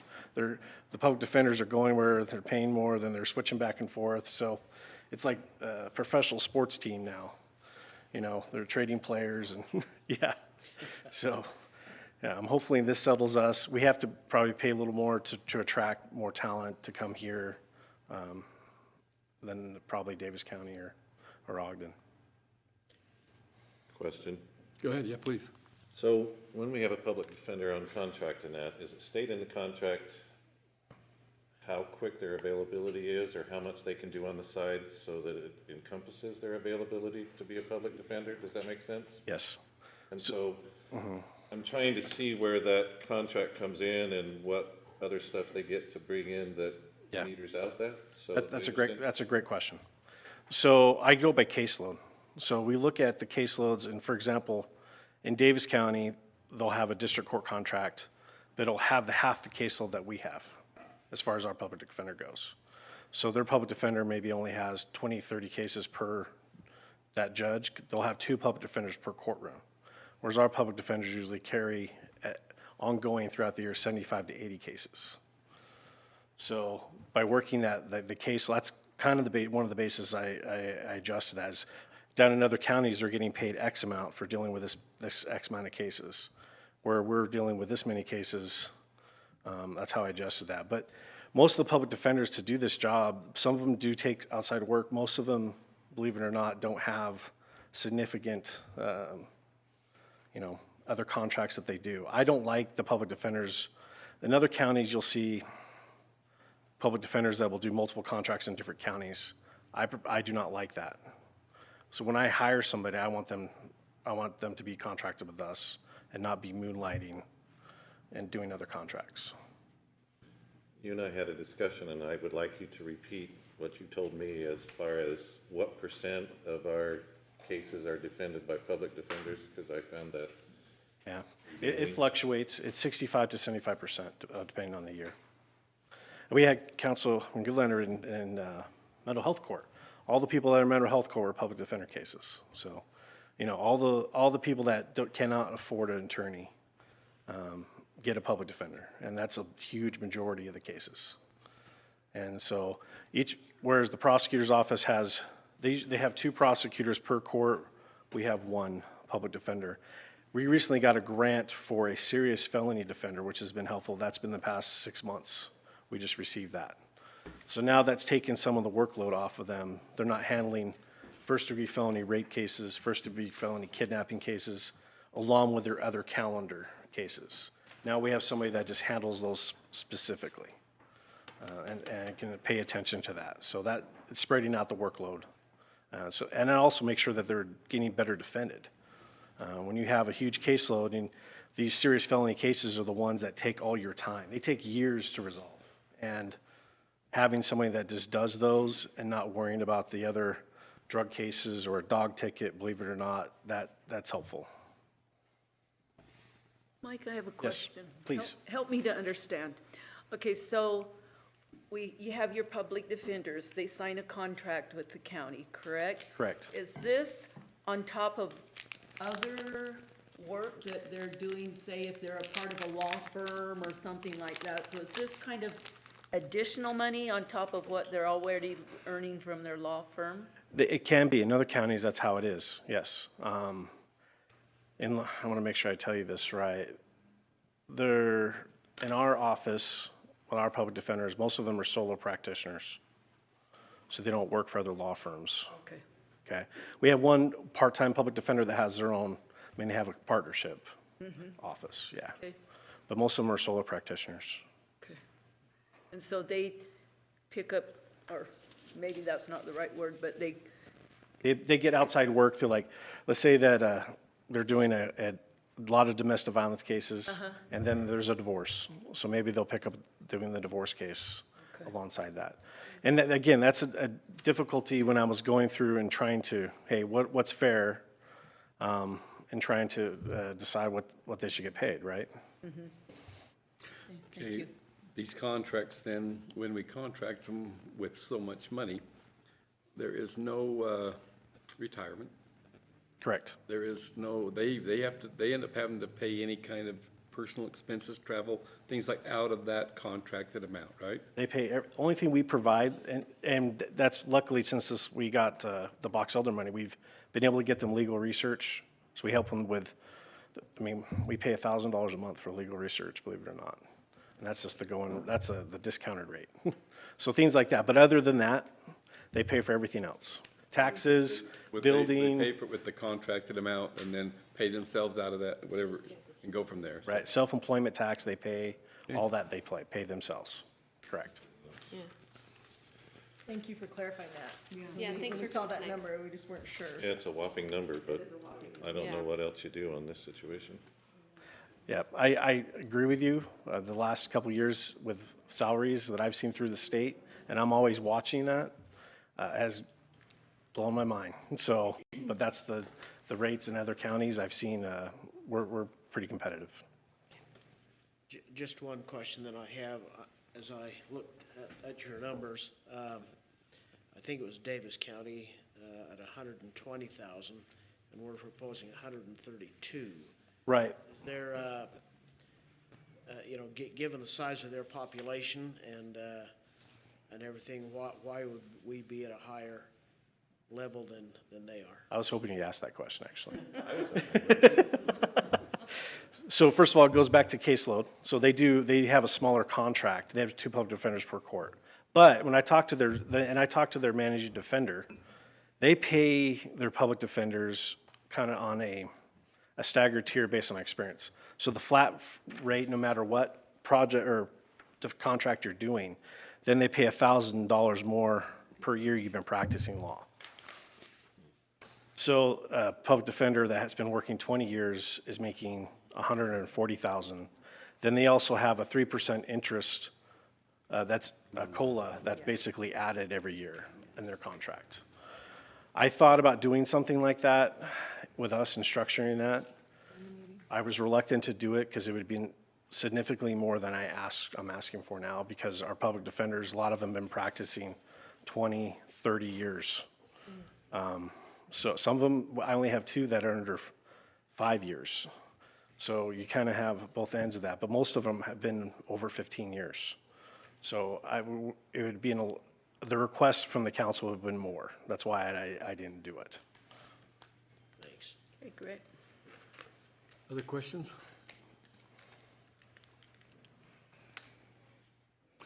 Mike, appreciate it very much. Thank you very much. And again, I appreciate all your support and emailing me and talking to me about this. Thank you. Thank you. Brittany, could you explain number 37? Did this one come through the Appropriations Committee? Yes. It did? It was there. Okay, I want to make sure there, because I thought, is this Is this a new one or a new one that's coming in? That I thought we took that out of the budget last year. Nope, so number 37 would be unspent. It was encumbered in a purchase order last year and not spent yet. And so it was That's what requested to where it move had the forward. PO attributed to it. That's what I wanted to ask. So, okay, good. Others, any other questions that you might have? Okay, it is initial, but we didn't get a second on it, but if you guys would like to act on it, on this tonight, that's fine. If not, we'll do it next time, but it's up to you guys. Which motion are we talking about? Well, yours did not get a second. didn't die for lack Yeah. of seconds. I think people just had questions. Catherine made a motion. Mine were the amendments. That was the amendments that have been changed to it now. We did that, okay. Well, I'll keep my motion there with the, with the amendments as approved. Are you moving to suspend the rules, waive the rules? Yeah, okay. I'll second. Okay, let's move to waive the rules or suspend the rules and pass Resolution 2024-07, opening of the 2024 budget. We have it's been moved and seconded. It is now open for discussion. Go ahead. I think we need to discuss that item, number 37. Because I don't remember talking about that in our appropriations meeting. It's 37 on the one that got emailed. And we didn't go in depth about the purchase orders that were just carried over from The year before. the year before. And that's why probably we didn't talk about it, because it was a carryover item. Okay, so we don't need to worry about it? Well, that was a purchase order from last year, the way you talk, and So the purchase order was issued last year in 2023, but there were no expenses in 2023. So it was just a request to roll that PO forward into 2024. and that is going to a lease of another vehicle. Yes. Well, I don't know if it's another vehicle, but it would be the one that was intended to be leased last year. I don't know if they proceeded with that and received a vehicle last year. Are we talking about 37 or 39? 37. Well, and I think it depends on if you get the updated, if you go to the updated budget, it's 37, right? Yeah. Okay. Okay, I I think thought they in took that out, I thought they just took that out of the budget. No, you're not on the Okay. updated one. General fund. You're gonna have to go to the All right, updated let's go on.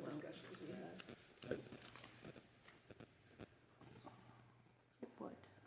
Yes. So it would amend the executive budget if the PO rollover was approved. The executive budget. and I thought we took I thought that was taken out because he was adequate to have what he had. That's what I thought too. Because this is 10C. with Toyota.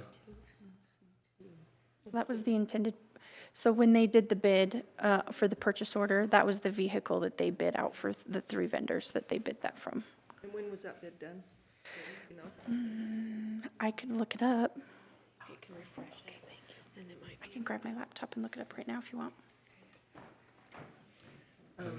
I know 10C2. we have a stockpile of vehicles out there That never get driven. that never get driven. I don't want us to buy another one if we've got a stockpile of vehicles out there, if this is for a new one. Brittany's gonna look it up. Sorry, Brittany. No, it's okay. You're fine, I Brittany. thought it was a vehicle already under lease. I don't know. It's for new. Okay, here we are. Okay, very good.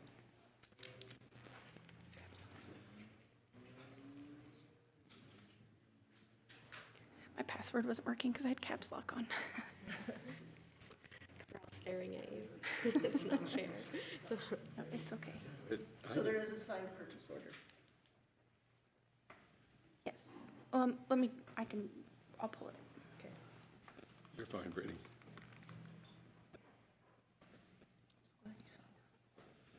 What's that?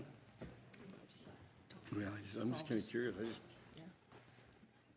I just know that there's some vehicles out there that had snow on them for a long time. It just sat out there, and it just concerns me that why we have so many vehicles. You know, if there's not purpose for them, and if we do, then let's allocate them to, I don't know, different departments, just do what we need to. Rather than, if this is a purchase of a new vehicle, I'd rather save that money and utilize what we have. That's just gut feeling. Was it a one-time expenditure of $5,800? It's a lease, it's a yearly It's a lease. So, purchase order. Done, right? It's showing up here. Sorry to be cutting. Well, it was in the budget for last year, but nothing had been done as far as I know towards the end of the year, so I'd like to know if there's a second. Brittany, you found it? Go ahead. So the purchase order was actually written in December of 2022. Answer. 2022. That's everything and leave this out for a while. Yeah. And it wasn't used last year. It was probably, the PO was probably approved a year ago at the last year's budget opening.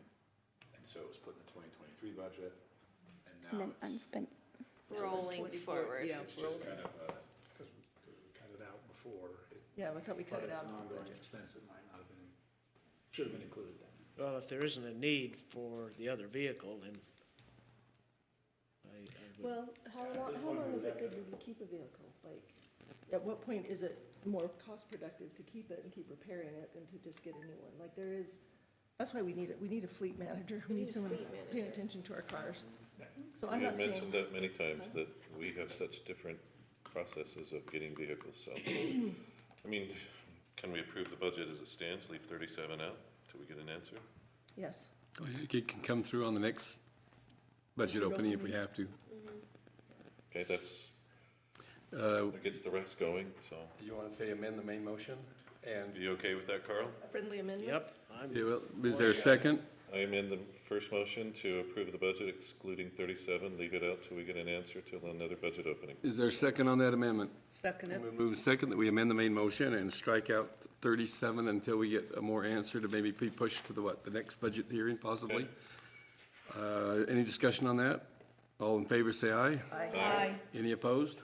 Okay, how about now, now it is open for discussion still on the main motion that we pass, ordinance 2024-07 with all these amendments. Any more discussion?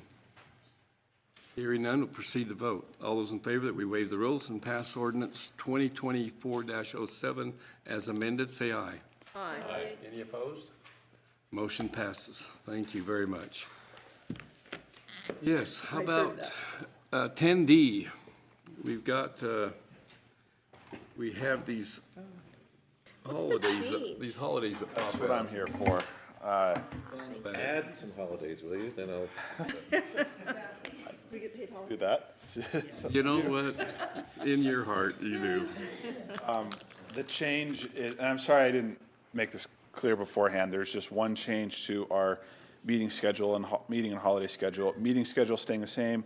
The change is June 17th for Juneteenth. So a couple. That's only a Monday? Yes, so the county policy that was adopted is that the county will follow whatever day the state observes Juneteenth. And the state observes it, I'm actually not sure what the state's formula is, but this year the state is observing it on the 17th, which is a Monday. So I think it's always on Monday or Friday. It's not Okay. necessarily. So the federal holiday and the state holiday could be different?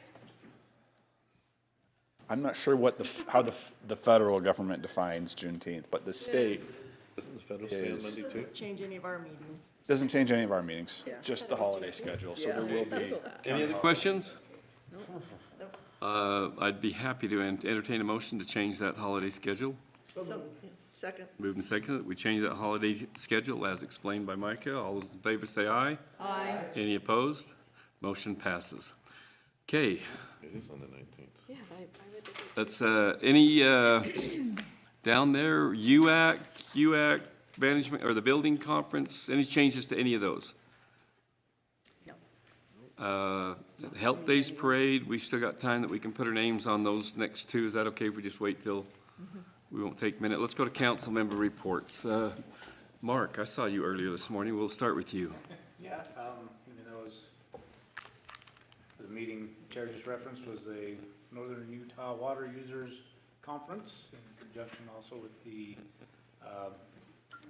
area watershed meeting tomorrow, combine the two regionally, and I thought this was probably the best one I've been to. Yeah. I've been to several of these. This was a very informative meeting. They had a lot of detail about the Bear River usage and the economic benefit. A lot of things we've kind of been talking about, and a lot of things related to the water legislation that affects our area.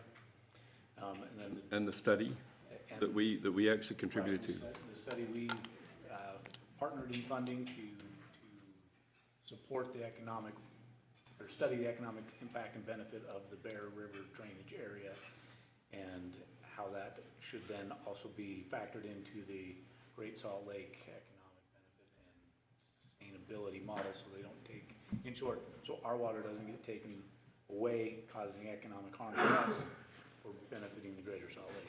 Was that the study that was funded by the legislature to determine how much water we have? Like, is that, are you talking about something different? That's a different one. Okay, can you tell us, can you explain a little bit about that? Just because I know a little bit, but I'm curious. Which one? I think what you're talking about is the study for groundwater. Isn't it like $580,000 they approved to study Yeah, our? they mentioned it was just over $500,000.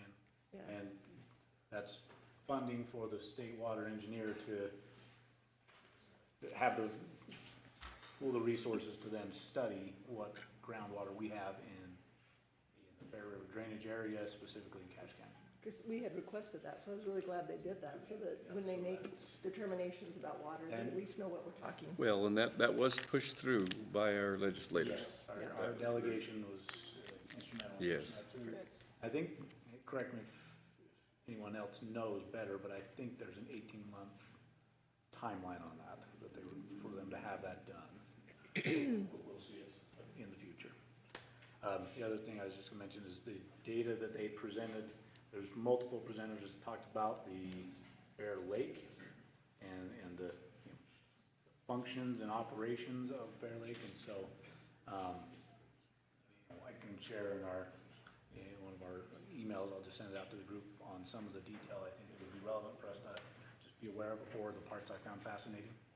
But this time they went really deep on it, which was really good to understand. Cool. And that's really the only thing I kind of talk about at this point. Oh, wait, actually, the acoustics. This meeting was held at the Cache County Event Center. And in my perspective, the acoustic and the effort that we put in and funded and Bart led to get some help there, in my opinion, was effective. So much so, I was actually able to hear the motors of the fans spinning, which I've never heard that squeal in there before. So I think it's helped a lot. And it's a good project. Pleased with that. Thank you. Nolan? Again, I'm going to say thanks to the county employees. Tonight was a difficult meeting. And I think for those who stood up and brought their points out, a huge thanks to Terrell. Thanks to Amy. Are you listening? No. I said thanks.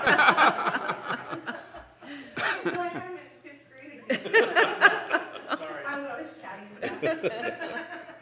No, thanks to you for helping on the discussion and that, so coming up, so. Here, here. Again, thanks to all employees of the county. We really, as a council, I believe, are hoping for the best interests of the county. We appreciate those who are elected. We appreciate those department heads. We appreciate everybody who's working, snowplow drivers, everybody. And please, we are the county council and we're open to listening to, if you have concerns, please bring them to us, call us. So thank you again from my position, and that's all I want to say. Go ahead, Catherine, you bet. I don't have much more than to say ditto to a lot of what Nolan said. So, thank you. Yes, and I agree. You stated it very well, Nolan, and we do care about all the employees. Thank you for everyone that was here tonight, and it was a hard discussion, but it needed to be said. It really needed to be said, and thank you for everyone that participated in that. Thank you for all that you do. Sandy? I had the opportunity this last week to meet with the Cache Cache Valley Visitors Bureau board as they gave out grants to some local companies and groups that do advertising, and I just want to give a shout out to Julie Hollister and her group. I think they do a really good job of bringing the spotlight to Cache Valley and helping us economically. I've met a couple times with our treasurer, with Craig McAllister, to try and help understand the process of how the money is distributed, and he's asked me to kind of look over that. So there's a second set of eyes always looking at things because he is so dedicated.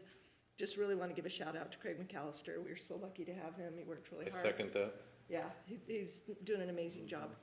I also had the opportunity to go, as Mike McGinnis said, I was at mental health court to see a couple of people graduate that had been going through the program for a year and a half, and was so impressed by Judge Fonsback, and the parole officers were there, the public defenders were there, everyone.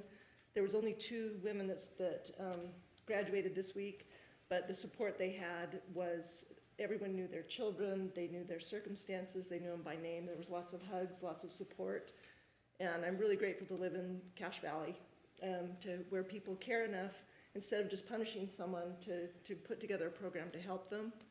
And the last thing, I was at the Veterans Center. They had a Vietnam veteran that was given an award last week, and I think that it meant a lot to him. I think our Vietnam veterans didn't give as much recognition or honor as they needed, and so I was really glad to be able to do that. So we're out there.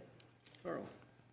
I'll just make a comment that, I served during that era, and remember having apples and rocks thrown at me, and all kinds of protesting and things like that. So I appreciate what they were able to do and how they were able to honor him. So thank you. Thank you. The only thing I really wanted to report is that we canceled the audit committee meeting for this last week. A couple of reasons. A baby was one of them. Good reason. Yeah, Good congratulations. And then we have just some we didn't have anything pressing, and so we decided not to meet if we didn't have anything really to discuss at that time. And again, I just echo what we've been trying to accomplish here is bringing some peace and some comfort to the county and to everybody who works here, whether they're elected, whether they're employed. I just want us to be able to have people who are really enjoying being part of Cache County and making our county a great place to be. Trying to get it back to when county council meetings were fun, right, Nolan? According to John White's. According to John, he told me that. Corey Yates has said the same thing to me as well. So anyway, thank you all. Paul never told me that. Appreciate everybody. Well, thank you. Carl, I'm just glad you're a good catch with all those rocks and apples. Because it doesn't look like any of them hit you. No, I dodged them. Oh, good for you. I appreciate everybody in standing together on very important issues. It is critical that we empower the employees they deserve to feel good. They deserve to be treated good. They deserve to be in every way. They deserve to enjoy the true culture of Cache County. And I appreciate everybody speaking up, sharing openly. It is highly valued. With that, I don't have really anything else. I did have, but I won't share that. It's left. Oh, I will say that we did at that water meeting, and just before I had a discussion for a couple minutes with Governor Cox, and he was so appreciative of our legislators and the enthusiasm and talking with us at different times, and how our legislators, have really been looking out for not only just the whole state, but also the issues up here. I think we're in good hands there with what we've seen It's not all pretty, it's not all perfect, but we do work together, and I think that's valuable, and he noticed that. I had a real good little discussion with him there. So with that in mind, let's go ahead, and is there anyone that would like to adjourn? Motion to adjourn. Motion to adjourn.